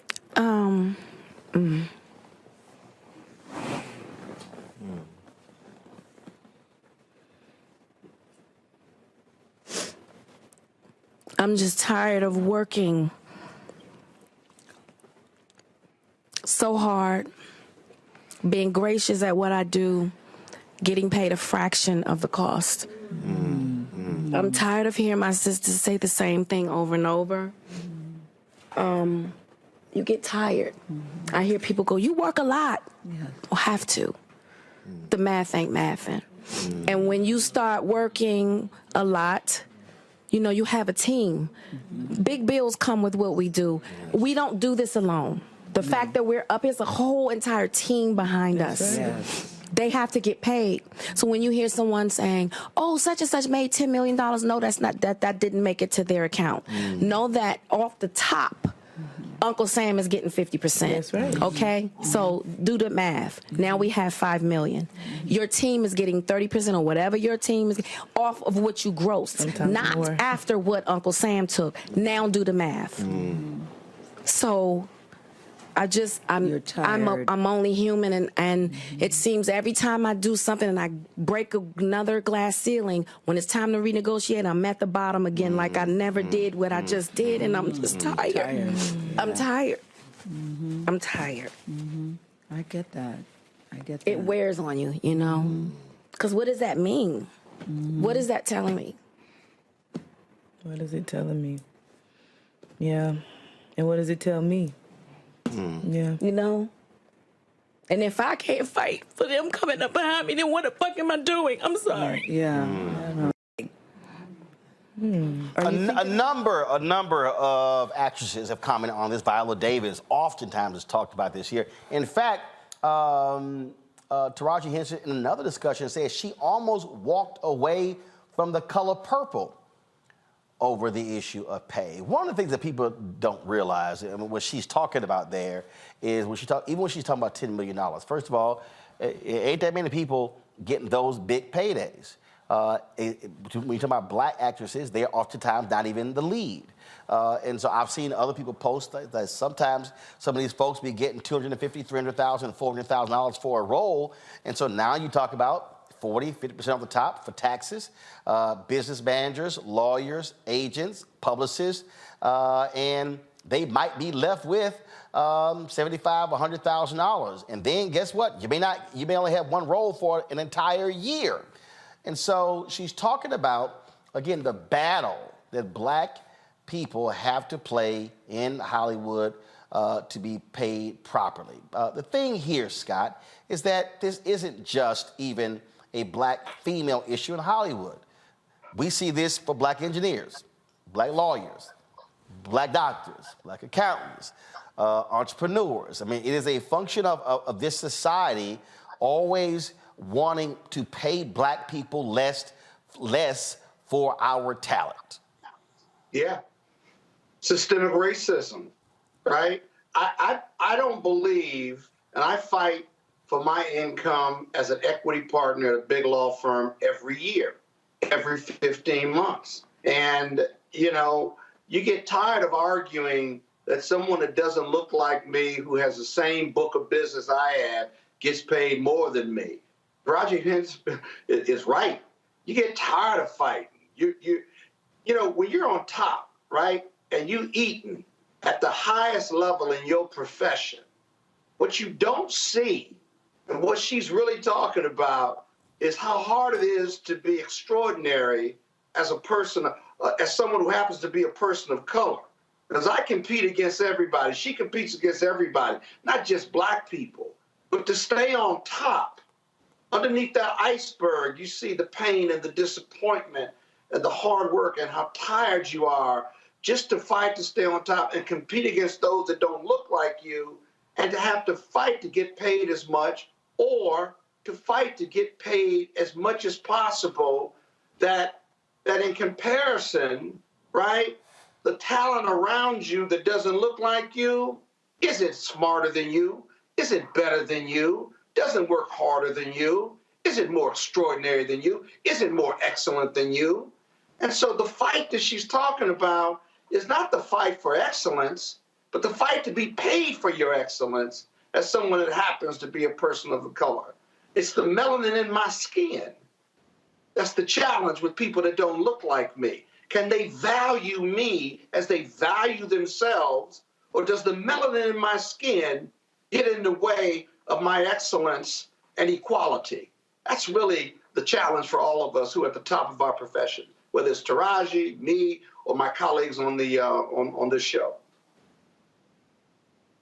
This was an interview that she did with the SAG-AFTRA Foundation, where she also talked about this. Here, listen to this. Best acting business decision that you made. So whether that be representation-wise... Firing everybody after Cookie. Everybody had to fucking go.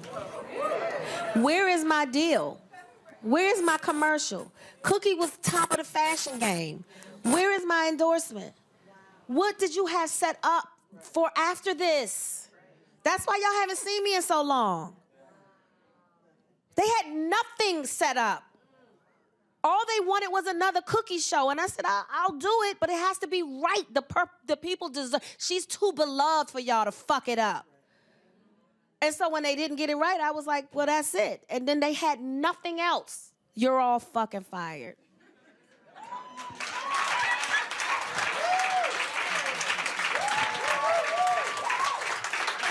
I mean, I'm gonna say this though. It took me years to get there because I did have a bit of Stockholm syndrome. Baby, it's very real. You are the prize. Don't you ever forget that.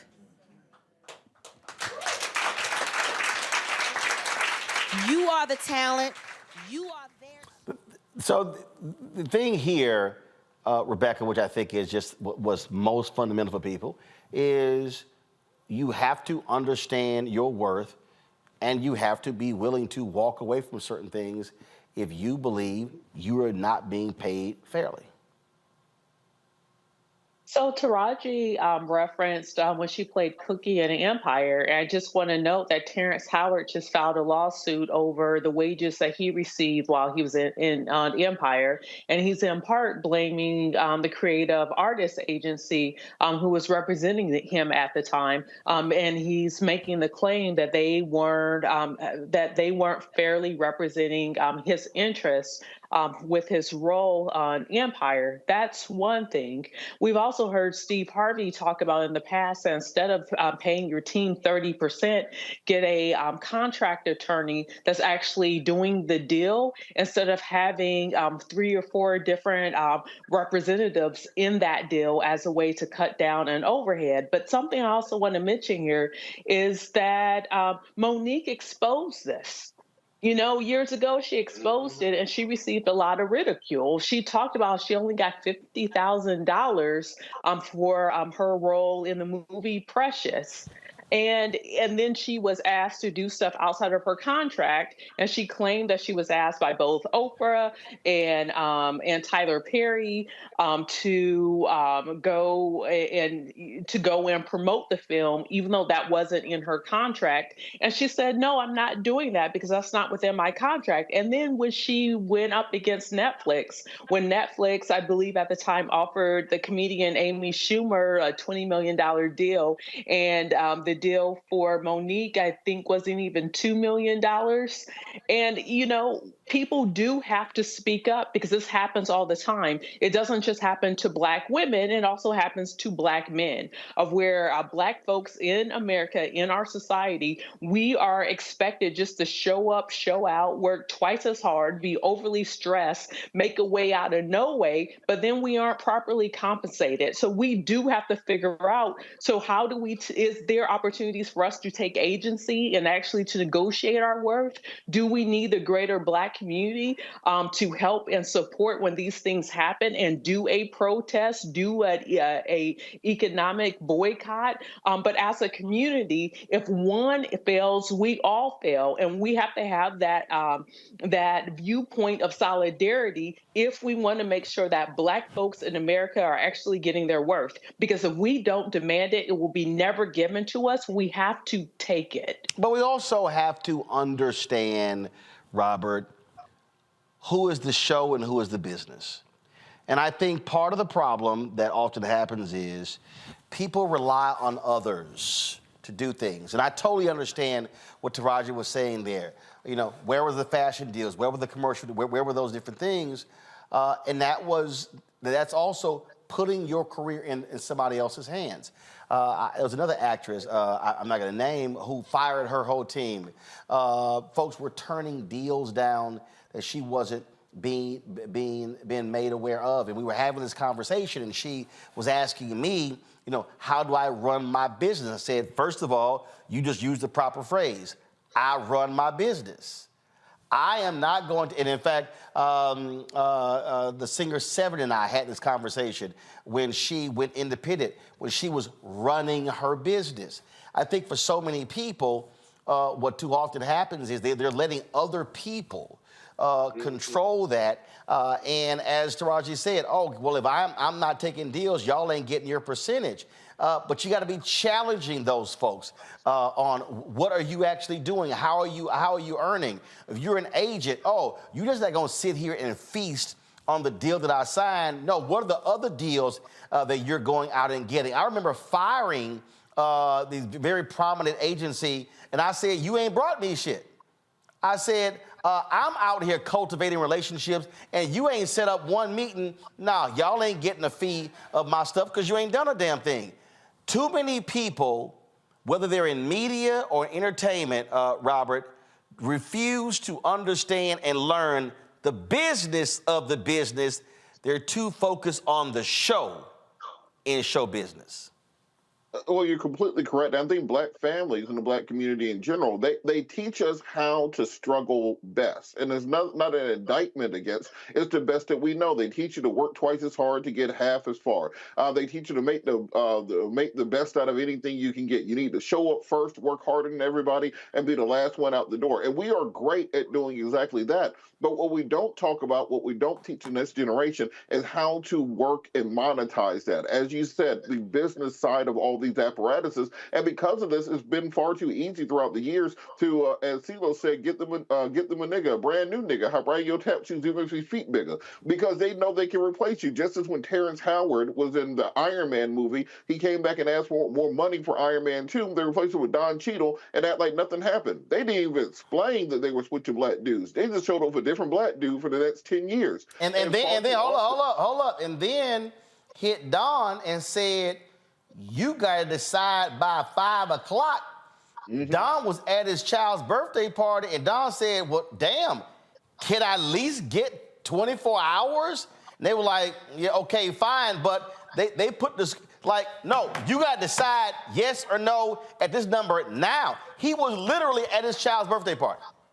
And if he hadn't, they would have rolled it straight down the Rolodex to whoever the next Black dude was, and they would have gave them that role. They don't see us as being individualized talents. They don't see us as being individualized artists who are creating and who have an independent value. It's almost as if they feel they need to, when they feel they need to check a box, it is, well, who is the next most famous Black dude? Even right now with Jonathan Majors being fired by Marvel, there's all sorts of talks about who the next Black dude is they're going to replace his character with, as opposed to recognizing what he individually brought to that role and saying, well, if Ezra Miller gets second chances and Robert Downey Jr. gets second chances and Amanda Heard gets second chances, why didn't he get a second chance? And this goes in all fields. Let's talk about media and news that all of us here can talk about. You can go on one of these major networks. You can be the most prepared individual on earth, and they will have you debating the runner-up from Miss Ohio about immigration reform or something, and you can run circles around them every time they put you on. You can can just knock them right in the mouth every time they put you on. But then 2 or 3 months later, when they're announcing who the new contributors are going to be, it's going to be the little white girl who's the runner-up from Miss Ohio because she has a smile and wears and blonde hair, etc. This goes into every field. They expect us to be the sharecroppers of American society, and until we have a bargaining chip to put ourselves forward, until we have the economic ability to affect markets the way that other groups do, we will continue to be on the Chitlin circuit of American economics and politics. Well, I'll say this here. First of all, Keke Palmer posted this message regarding this whole issue. Go to my iPad. She said the entertainment industry is just like any other industry. We run businesses to keep our brands afloat, us being the brand business. And it's that team of company members that decrease any assumed large lump sum. This includes monthly expenses, just like everyone else. In the words of Biggie, more money, more problems. She then went on to say, this is why no one can really have one job anymore. People working outside of the entertainment industry may do Uber Eats, Postmates, accountant part-time, substitute teaching. She says, for an entertainment career, you may be like me, an actor, influencer, host, speaker, etc. I keep a job because I have to, haha. We all work multiple jobs and we may like some, but also because we have to. To be successful and live in America, it's literally this way because of the cash to expense ratio. And this is why entrepreneurship is so important, but that in itself is expensive.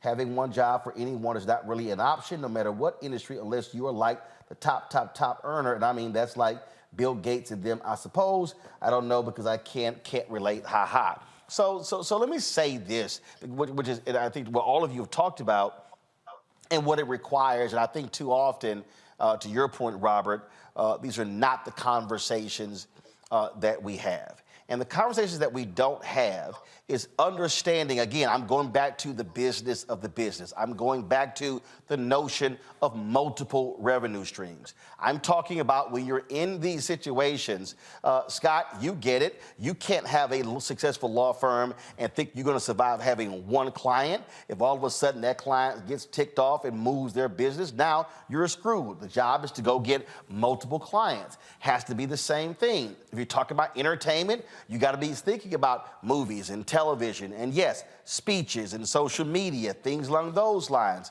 And I think so many of us, when you look at these record deals that people accept, so many of us, we take bad deals because we're so enamored with, oh my God, I signed a deal with Sony. I signed the deal with Columbia, with Arista. I signed the deal with Motown. But a lot of our people, we see them on TV One's Unsung. They ain't read the contract, never saw it, never read it, and they don't even realize Kirk Franklin did an interview the other day how in his early deals, he signed away 100% of his publishing. 100%. Because he had a lawyer who was an entertainment lawyer. They were like they just heard lawyer and like, well, you could do this whole deal. So it's understanding all of that. But the thing that people also got to do is have a focus. Understanding is me, Inc. What I mean by that is I look at Oprah talked about this here, and I agree with. I look at every damn invoice that comes across my desk, and I'll be like, what's this?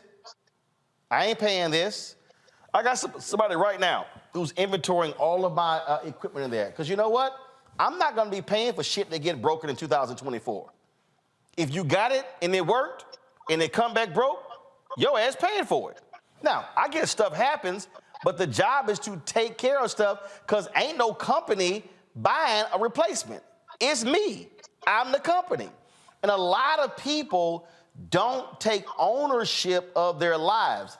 And so I dare say to any entertainer, anybody who's in any of these fields, I don't care what it is, learn the business of your business.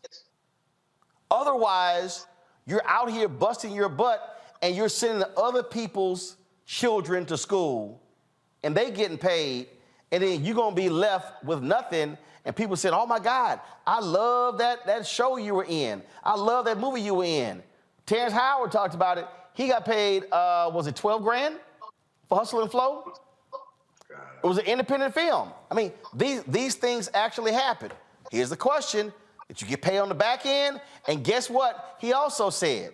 He said that he hasn't been getting any residuals from the music because the folks who produced the movie, they said the song was the artist DJ, his character, which meant they've been getting paid, not him. We had better learn to read the fine print of these deals as well. And I'm gonna say this last thing right here, which is hard, Scott, for some people. We gotta get over white validation. We gotta understand that you might wanna go sign a book deal, but if you're a celebrity, you could actually probably make more money pushing that book yourself than frankly going out there, getting a big advance, and all you do is working to pay that sucker back to that publisher. You working your butt off to sell them copies for them. It's also meaning owning your content. It means you being able to license deals as well. It means you going out there to broker deals. Not everybody's gonna understand the business. Not everybody wants to be a producer, wants to be an owner. I understand that. But what I'm saying is this: the worst thing in the world is if we, as black people, if we are always the show and somebody else is the business. Scott, real quick. You gotta sign your own checks and you gotta write your own checks. But Roland, whatever the industry is, I don't think you can just be an artist or a lawyer. You gotta understand the business of your business. Yeah. Right? You've got to. I'm not a lawyer, but I read my contracts. As a matter of fact, I was catching stuff and I was like, come here, this line right here. What that mean? Right, no, I mean, well, actually, I was interpreting the line and I was challenging my agent and my lawyer going, how y'all missed that? And I read line by line by line, so I knew every piece of that contract. And I've represented, watch this, I've represented my share of athletes and entertainers over 32 years in big law. It's not my specialty, but I've certainly done a lot of those deals. Let me tell you something, Roland. If I hear one more time from someone in the business, in your business or in the sports business, well, what do you think? Well, I haven't read the contract. Should I sign it, Scott, or should I not? Should you sign it or should you not? I'm not. That's a business decision. I do law. You're going to read it line by line, and I'll answer all your questions, right? But you got cats out here so much in the game and love the game that they don't even want to read the contract. They want a lawyer or an agent to tell them, should I sign it? Did you review it? If you say I should sign it, then I'm going to sign it, right? I need the money. Literally. It's ridiculous. You're going to be in this business and not read a contract that's going to pay you for a short period of time. We call it short money, right? That's why you got to have multiple streams of income. Even if you're a lawyer, you need to be invested in real estate. If you're going to get into the media and do commentary, you need to get paid for your commentary, a lot or a little or whatever the case might be, because you only got so long in this life to make money. And for me, as an equity partner in a law firm, I don't get a pension. When I'm done, when I hang it up, I'm done. Right. So I got to take care of my money. Right. I got to invest in real estate. I got to invest in other businesses and stuff and take pieces, because if I don't, at 70 or 65, when I hang it up, that's it. I'm living on what I made and what I saved, period. And so many professionals are like that. So you're a business, you got to learn your business, period. Well, I tell you what, when I was at TV One, we were doing news. We were doing the show News One Now, and every time we would go shoot something, we had to hire an outside production company, and that was always a cost. And I'm looking at the budget, and I'm realizing, man, look, we're not going to be able to have money to go do this stuff later in the year. So I was actually buying my own equipment while I was there. And I told somebody this the other day who called me. They were complaining about a deal, and I said, stop. I said, I need you to look at them as your personal venture capitalist. They gonna fund your actual business. And that's really what the momentum. So when I was at CNN and TV One, I had CNN, TV One, Tom Joyner, had my own speeches in the book, so I had 5 revenue streams. And I had this white producer at CNN who was kind of very paternalistic with his tone. I said, say, bro, hold up. I wanna let you know, y'all just number 3 out of 5 revenue streams. You ain't even 1 or 2. I said, so anything happen, hell, I'll just do this right here. Well, when I was at TV One, I bought my own cameras and stuff. And so then I said, all right, I'm gonna do a deal with y'all. I ain't gonna charge y'all no kit fee for my cameras and stuff, for my cameras and my switcher. I said, but if we do any projects using my gear, I co-own the content. Now, why did I do that? I knew the show was gonna get canceled one day. But guess what? They also, when people call, I think we did a Frankie Beverly and Mays special. All of the concert video in the special, I shot. Right. So when somebody called them to license their footage, they had to call me too. That's understanding the business of the business. All right, folks, appreciate it. Robert, Rebecca, Scott, thank you so very much. Being on today's show, thanks a bunch. Y'all have a fantastic Christmas and New Year's, and so enjoy it. Don't party too hard. And so I'm sure, Scott, you'll be doing something with your little Kappa brothers. And so please limit the number of times y'all drop your canes. Yo. Yeah, okay, whatever. All right, okay, that's enough of that. Yeah. That's enough of that. You know Alpha's your daddy. All right, I appreciate it. Thanks a bunch. Y'all enjoy. Folks, when we come back, first of all, we're going to come back with my Sir the Baptist interview. Y'all, you don't want to miss this interview. And so, of course, then again, I'm going to be out for a couple of weeks doing vacation, as I always do. We're going to come back. Again, my conversation with Sir the Baptist, it is a fascinating discussion. You don't want to miss it. That's next.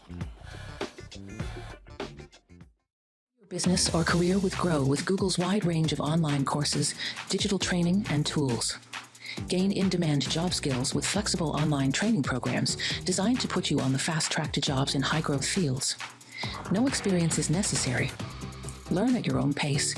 Complete the online certificate program on your own terms. Stand out to employers, get on a path to in-demand jobs, and connect with top employers who are currently hiring.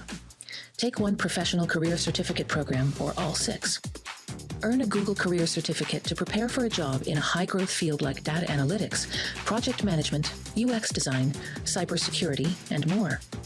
All professional career certificate programs must be completed by December 31st, 2024. Scan the QR code to complete the application. There are 1,000 scholarships available. Grow with Google and J. Hood and Associates. Be job ready and qualify for in-demand jobs.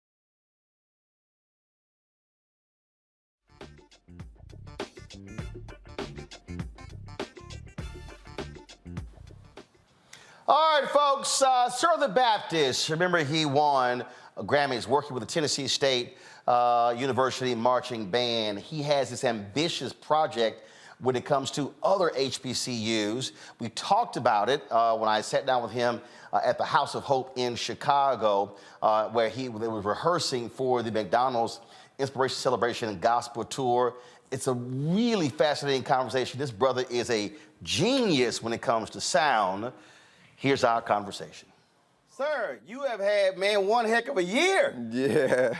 It's been good. Yeah, it's been great. Talk about, again, history made at the Grammys, but the Tennessee State folks were hyped. Yeah. Everybody who participated in the whole deal, but because it was just a totally unique project. Yeah. I was introduced to TSU through Larry Jenkins, Professor Larry Jenkins, and he kind of just took me around and let me hear the music. I was actually looking for the sound. I went on this sound run because I kind of like chase sound. So I was looking for the Joshua and the Walls of Jericho. And I found that in the marching band because they were marching around the Walls of Jericho and playing the horns. So to me, that's a marching band. So I went to HBCU to try to find that sound.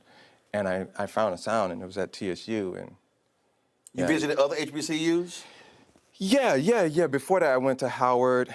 I went to, Alabama A&M, like a bunch of schools. But you knew in your head the exact sound you were looking to hear. Yeah, and Professor has a really unique sound when it comes down to arranging. So it was really like, let me find the real sound of HBCUs. Right. And they really brought it to the table, and I was able to record, and Dallas Austin kind of taught me how to record marching bands because he did drumline. Right. So I took that information, went there, slept there, everything, in the band room, right? Wow, really? Yeah. How long were you there? Almost a year. Yeah, almost a year. Yeah. In the band room, just recording, showing up, recording, and then we came across. It was like you were in college for that year. Yeah, right. Because I'd never been in college as well. But I knew I could help solve something for the music department. They gave me an honorary doctorate for it. And from there, we got the Grammy. And now we're headed toward the next Grammy by bringing 10 HBCUs and creating an HBCU symphony that will actually hire students. Actually, one of the TSU students is outside right now. He plays trumpet. He's now on tour with me. I heard him playing out there. Yeah, he's on tour now. So straight from school to being a hired musician, and I want to do that for as many musicians as possible, and then we can score films. So HBCU Symphony is a new organization that I'm starting. So I'm learning how to do 501c3s and unionizing symphonies and endowments and all of that sort of stuff to turn it into a full symphony that can do black films like Tyler Perry or Will Smith or all Now was that born out of this experience, or did you already have that vision before you even started this? I didn't. When I did TSU, I felt so bad because they were online and everybody was like, oh man, we didn't win a Grammy. Like, oh, my school didn't get that, or I wish he had to come to my school. And I know how important it is for musicians to not put their instruments down after school. You usually have to put your instrument down after marching band and then go and find a real job. Right. Well, in this case, we'll be able to hire them like we're doing with Kurt right now. So, yeah, that's kind of the goal. See, the thing that I think was awesome about that is I always talk about intentionality. Yeah. Meaning you start off with, this is what I want to do. Yeah. So when you said, I'm looking for a sound, you could have went from a sound standpoint, you could have went to any number of PWIs. Yeah. Or whatever, but you were like, no. There's a certain thing I'm looking for. And so you were intentional in saying, no, I want an HBCU sound. Yeah. And then even within that one, I want a certain sound within the HBCU sound. Yeah. I mean, the symphony of the HBCU sound is the marching band. Right? Because when we go into the parties or whatever, or the games, everything is surrounded around the marching band, the drum major, and all of that, right? So the majorettes, like, it's a really important part to African American history. And I knew I wanted that sound. You couldn't get that at a PWI. It had to be HBCU. And then, so this HBCU symphony, have you had conversations with folks in the movie space about this and saying, hey, you're scoring films here, like you're doing it already. Yeah. Here's a great way to do it, and you are truly impacting and helping black students in HBCUs. Yeah, I've had a conversation with a few, but the goal is to make the best music as much as possible. So it's like score. Well, the name of the album is The Now Testament, so I'm trying to score what's going on in our previous time by referencing the Old and the New Testament. So the Now Testament has this sound. So score the sound from the Clotilda in Mobile, Alabama, the slave ship, the last slave ship to America, all the way up to February when the Grammy hits, or when we do Mardi Gras, because we're playing for the Queen of Mardi Gras.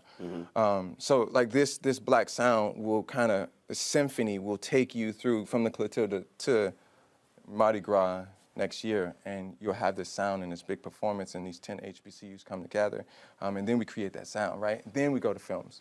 We did get an offer from Bungalow and a few other people to jump in and create a documentary series around it with Hulu and all of that sort of stuff, but the goal is to first just create the sound and make sure that it resonates with the culture of gospel. I'm going to let Tyler know Right. That would be amazing. That would be amazing. Down? Yeah, because I mean, then he can, use so many students and give them a chance to really like get their chops up. Like kids were changing their Instagram page saying, Grammy Award-winning trumpeter. Absolutely. You know what I mean? And that's true. They're on this Grammy Award-winning album. Yeah. And they got their Grammy. If you want it, you want a Grammy, right? You Grammy Award-winning. Right. And the reason why we went for that is because, in the world of music, that's very important. Yeah. So to set that standard, and Fisk had already done it the year before with the Jubilee Singers, but we knew that if we did it in a way that gospel could really relate, as far as like, HBCUs, marching bands, all the, playing fields, they were playing against Jackson State in that big stadium, and they're playing the album. Mm-hmm. So have you already picked those 10 HBCUs? Yeah, so we have Philander Smith, we have, Jesus Christ, Wilbert Force, we have... Out of Ohio? Alabama A&M. Okay. North Carolina A&T, all right. North Carolina Central. Like it's just it's a lot of Fisk. We just recorded with the Fisk marching band. See, now you pick 10, so that means you're gonna have about 97 folks now mad like, yo man. well, as much as I possibly can pull it off, put them together so that it's no longer a battle. Right. The thing is, we battle against each other, and we're not actually building together. So instead of battling, let's play together and break the Guinness World Record for the largest African-American performance. So that's the goal at Mardi Gras, to really have that many kids playing at one time and making an album and making a statement. Now I know one of those 10 from Louisiana. Oh, yeah, absolutely. Yeah. You ain't trying to get cussed out at home. No. So Mardi Gras originally started Mobile, in Alabama. Mobile, Alabama. Oh, I know. So we're going to go to Mobile, have the big dresses, the whole thing, and it's going to be... the Mobile people really get mad when people keep talking about New Orleans. And they act like, Mobile like, no, this thing started here. Right. Mobile people take it real personal. People only reference New Orleans and Mardi Gras. Yeah, because it's connected to Africa Town and how the Clotilda started from, Africa Town started from the Clotilda. And that's the whole journey of what I think this album would consist of. When did this sound thing begin in your head? How old were you? Man, it was long time ago. I was a little kid, just finding sound, and was it, sound. Well, first of all, was it music being constantly played in your house? Was it in the neighborhood? Yeah. So part of my sound, I could hear it from the projects outside of the church, but my dad's church in Chicago here was really musical. Like all my brothers and sisters, our 22 brothers and sisters, are musical. Mm-hmm. But to have that 22 moment. 22 brothers and sisters? Yeah, my dad would be 100 next year. You're one of 23? Yeah. Your dad's gonna be 100 next year? Yeah. Wow. Yeah. So I was always chasing. So your dad believed in being plentiful and multiplying. Right. Yeah. Right. Yes. Your mom was like, slow down. 1 of 23. Lord. That's funny, yeah.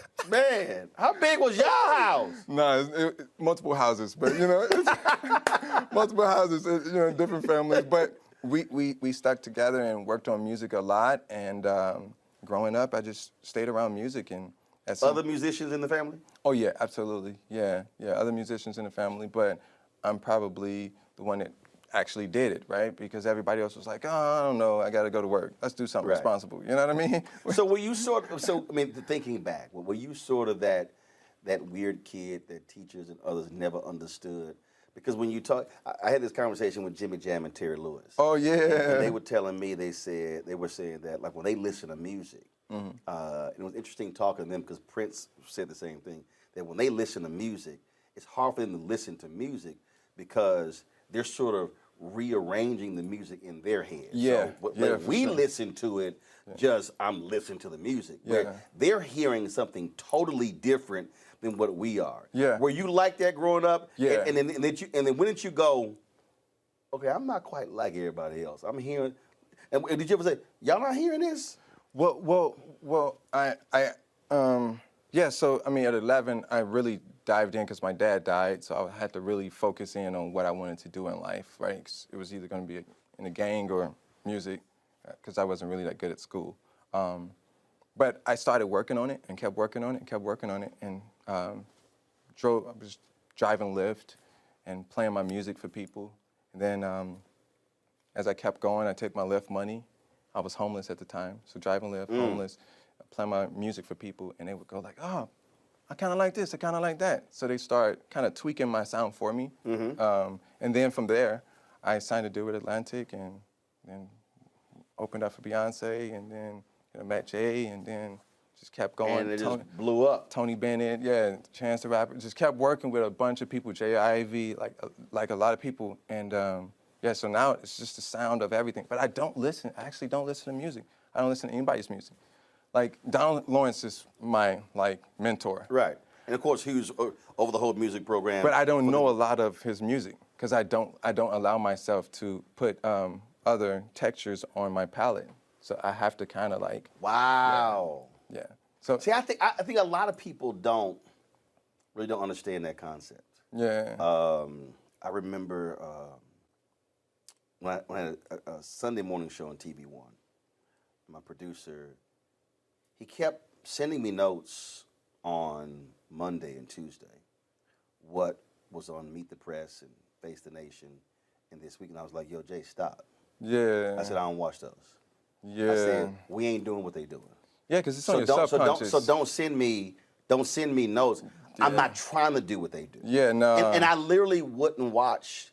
I literally wouldn't watch it. Yeah, because it messes up your genius as well. Well, I just don't. And it's like, if it's not interesting to me, then I'm like, why am I sitting here watching this? And even now, I had a friend ask me, fellow journalist, who asked me. He said, "Oh, what columnists do you read?" I said, "I don't read none of them." What I meant by that, now I might read somebody's stuff, but I don't go, "Oh, I'm reading so and so every single week or twice a week. I'm seeking them out." I don't. I just I'm not. Even if I look at the cable news shows right now, I don't watch them. I don't watch CNN, MSNBC, Fox News. I might see clips on Twitter or whatever, but I literally don't watch it because what we do with my show is so different, and I'm just like, I'm not getting anything out of that. Right. And it's hard for people to really understand that because it's what you just said. You will subconsciously pick up on what somebody says. The next thing you know, you're parroting what they say and do, and not just sort of flowing in your own gifting than how you want to see the world. Yeah, exactly. So that's part of it. And the reason why is because I was digital marketing and music at Leo Burnett. And Leo Burnett is an agency. Yep. And a Chicago institution. Yes. So I understand the psychology behind sound and audible branding, right? So how it sits in your subconscious and kind of forms your thoughts for you through culture. So I prefer not listen to music so that I can focus on finding something that's ancient, like a marching band playing a gospel album. You know what I mean? That's kind of going back to your roots in a way, and the opposite of where everybody else is. Do you? So I'm curious by that because I remember I was in St. Kitts. It was we were headed for this boat ride, and I heard this song, and I had to immediately go Shazam it, and I couldn't Shazam it. I couldn't bring it up. I couldn't bring it up, and so then I recorded it so I could Shazam it later. Yeah. And first of all, the reason I love Shazam is because when Shazam came up with when it was created, you could, because I might hear a song and I might sit here and I'm like listening. So then I would remember like 4 or 5 lyrics. Yeah. And then I would go to Google and then type in those words and then try to figure out what the song was. Right. I just love music like that because I played cornet in elementary school, bass baritone horn in middle school and high school, and so you hear something you're like, wow, yeah. Like you hear something you're like, okay, who's that? And then like I might walk over and I'll be somewhere and I'm like Shazamming something. Like, what you doing? I'm like, I'm trying to figure out what the song this is. Yeah. So for you, how do you walk through this world when you're in airports and when you're just anywhere? Do you hear something and you go, interesting? and then does your brain start sort of processing that and going, okay, that could be, and then next thing you know, just that sound just takes you on a journey somewhere. Yeah. But most of the time I try to ignore places that play music. No, I don't even mean music. Oh, I'm just saying if you're somewhere Oh. and you might hear a sound, Yeah. and then I've how heard- your brain works, you hear a sound differently than other people's. Sort of like when Ray Charles, when he heard sounds as a kid when he was blind, he heard differently because he couldn't see. No, So I definitely. so do you hear differently and then go, okay, I can do something with that, and then next thing you know, your brain is just going somewhere with it. I can take sounds, I can hear sounds, I can replace music, I can take vocals out of my head, I can hear sounds as in somebody, or actually, I was talking to a I friend. mean, like all this sound I'm hearing behind me right now, trying to figure out why this is happening in the middle of this interview. Yeah. Or like when he had the Velcro pants right there and made that noise, and I'm like, really? In the middle of this interview? Yeah, I heard that too. Yeah. That's funny, dude. Oh my God. Because you heard it too. Yeah, I heard it. I definitely heard it. I heard it. But I can hear sound. I was in the shower. I take about 3 or 4 showers a day, right? If I can, because I'm just thinking. You like Dwayne The Rock. He does the same thing. Oh, that's crazy. I didn't know like that. 3 or 4 a day. Yeah. But I can actually hear the key of the water dropping off me. Yeah, for sure. Or like there was. You could hear. Wait a minute. Hold up. You could hear the water dropping off. Yeah, I can hear what key was in. Yeah, or like a friend had a faucet that was a little on, and I can hear the whistle. I'm like, yo, that key is, Or I can listen to 432 and tell the difference between 440 and 432 hertz, so I can feel it. Like I'm in the studio most of the time, so I can feel sound. Yo, that's crazy. Yeah, it's pretty insane. No, it drives me insane a little bit. No, that's what I was about to say. Bootsy's the same way though. Bootsy Collins, he's the same way. Like there's people that get stuck into finding sound and creating sound that they might go perform, but they really feel like prostitutes when they perform. It's more so they like to create things. Right. Like Prince. Like he can perform, but he wasn't trying to be like Michael. He was more so in the studio making albums and albums and albums and albums that we still have yet to touch.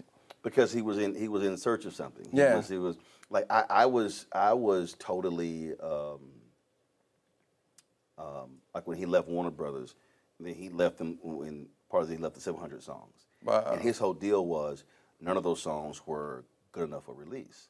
And one of them I just love called "It's About That Walk." I love the song, and I'm like, and it was crazy because when he died, George Lopez was a good friend of his, and I met him 2 or 3 times. Met Prince twice. Wow. And it was crazy because Van Jones told me, I swore y'all were friends because he always talked about you. He made my book and everything. And George once said, he said, man, I would have loved for you and Prince to have a music conversation. And would have loved to have a conversation. And I would have loved to ask him, that's a banging song, but why for you was that not good enough for release? I mean, it's an amazing song. I totally understand. So I would love to have asked, how was that one not good enough to be released? Yeah, I'm releasing tonight at 12 a.m. tomorrow or something, and I was in the studio working on the music and ready to release it, and my guy called me and was like, "Yo, you gotta hurry up! You gotta hurry up! You're gonna miss the Grammy deadline, and then you did all of this, no, you gotta hurry up! You gotta hurry up!"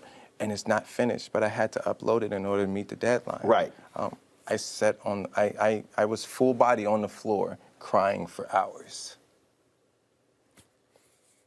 Because for you, it wasn't perfect. It wasn't. Wow. Yeah, so I feel that, yeah. So how do you then deal with that? Because and in some ways, I'm gonna ask them, can I replace the audio later? Hey, distribution, you already did that. You released it. Now let me tweak the mix real quick and send it to you again. And then what I mean by that, in some ways, because you said it earlier, in some ways you're trapped by the genius. And sometimes you have to let it go. Yeah.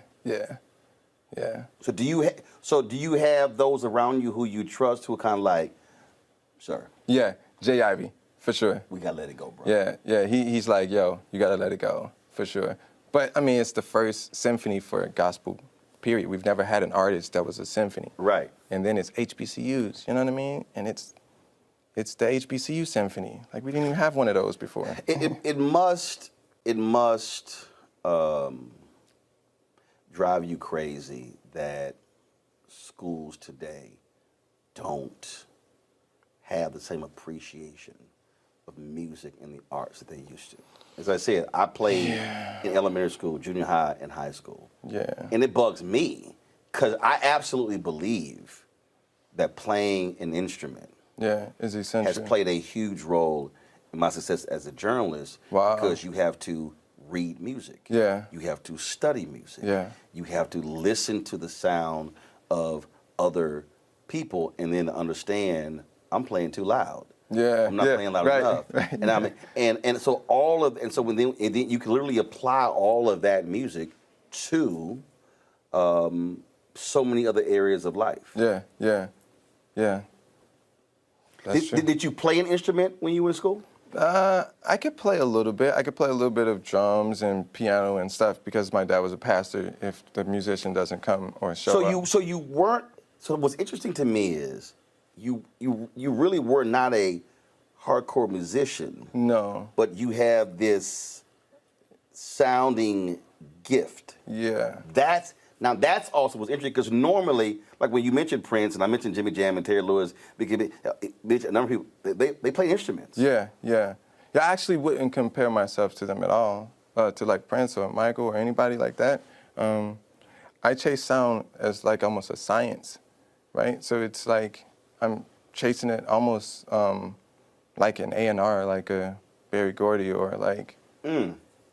Because they're musical. They're just, they can hear hits, and they can make them based on hearing, but they can't make them off hands, right? Like, you can't, like... Barry was a songwriter. Yeah. But he wasn't... I can songwrite. He wasn't a musician. I can write songs on anything. Like, the other night, when I was on the floor... I saw you on the floor crying? Yeah, for hours. I saw an ant, and I saw the ant shadow, and I was like, I've never seen an ant shadow. It was so beautiful, and I was like, I can write a song about that. That's gonna be so dope. but it's those type of things where you can write songs about almost anything, but you have to like hear them. And musicians can play anything. Right. But it's about placement. It's about timing. It's about scoring a moment and shifting energy. So yeah. So do the people around you, do they have to understand when something happens? You like, y'all chill out. That's just her. Because some people kind of be like, what, like have you had where your mind sort of drifts off? You could be with a group, you could be going somewhere or whatever, and you're just sort of like, something just takes your mind away. Sometimes it's kind of like, y'all just chill. Don't worry about it. That's just him doing what he does. Yeah, most people encourage me because it's an exploration, you know. Good. So if I hear a sound and I go, just let me go. Like, my journey in life is my journey in life, and I'm meant to experience life a different way than everybody else is. Absolutely. So, last question for you. So, Bree Babineau, who's on this tour, you already said you don't listen to music, so yes, maybe you. So here's the deal. So I threw out the Bree. We were just talking, and then I threw out the Commodore song "Zoom," and she was like, "Who's that?" Then she thought Lionel Richie was Little Richard. So she had no idea what Zoom was. I was like, girl, I said, black folk, he can't perform no concert if he don't play Zoom. Right. Then I mentioned Jeffrey Osborne and LTD, and she swore Jeffrey Osborne wasn't even black. So, do you know who Lionel Richie and the Commodores are? I know Lionel Richie because of Jay Ivey. Lionel Richie was like, you guys got to do another album. But do I know Lionel Richie songs all the way through, or no? Gotcha. But at least you know Lionel Richie. Yes, I definitely know who Lionel Richie is, yeah, for sure. Bree, because I was snatching her black card. I told her black card status. Okay. Do you know Jeffrey Osborne, LTD? No. Okay, so you looked up and got the first half right. She ain't know nobody. She said he ain't black with last name Osborne. I was like, oh my God, only one of the greatest singers, unbelievable brother, drummer for LTD, became lead singer. You're right. So yeah, Bree was struggling. She was struggling. Then she challenged me to ask everybody else on the McDonald's tour. Ask everybody else on the tour. if they knew. Lionel Richie. No, both of them. And then she told me I couldn't ask Hezekiah and Anthony because they were older. But she said everybody else younger, they ain't gonna know who you're talking about. Yeah. And I proved to her she was wrong. Yeah, I definitely know Lionel Richie, yeah. Good. Yeah. Yeah, he told us keep our foot on the gas, like keep working. Next Grammy, keep moving. There you go. Don't think that it's that you've acquired anything. Go to your second mountain. There you go. Well, when he's only one of the greatest songwriters of all time, so that's some sound advice. Man, great conversation. Yes, good sir. seeing you. Absolutely. And good luck with everything, baby. Thank you, man. I Appreciate it, man. Thanks a bunch. Yes, sir.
He my homie.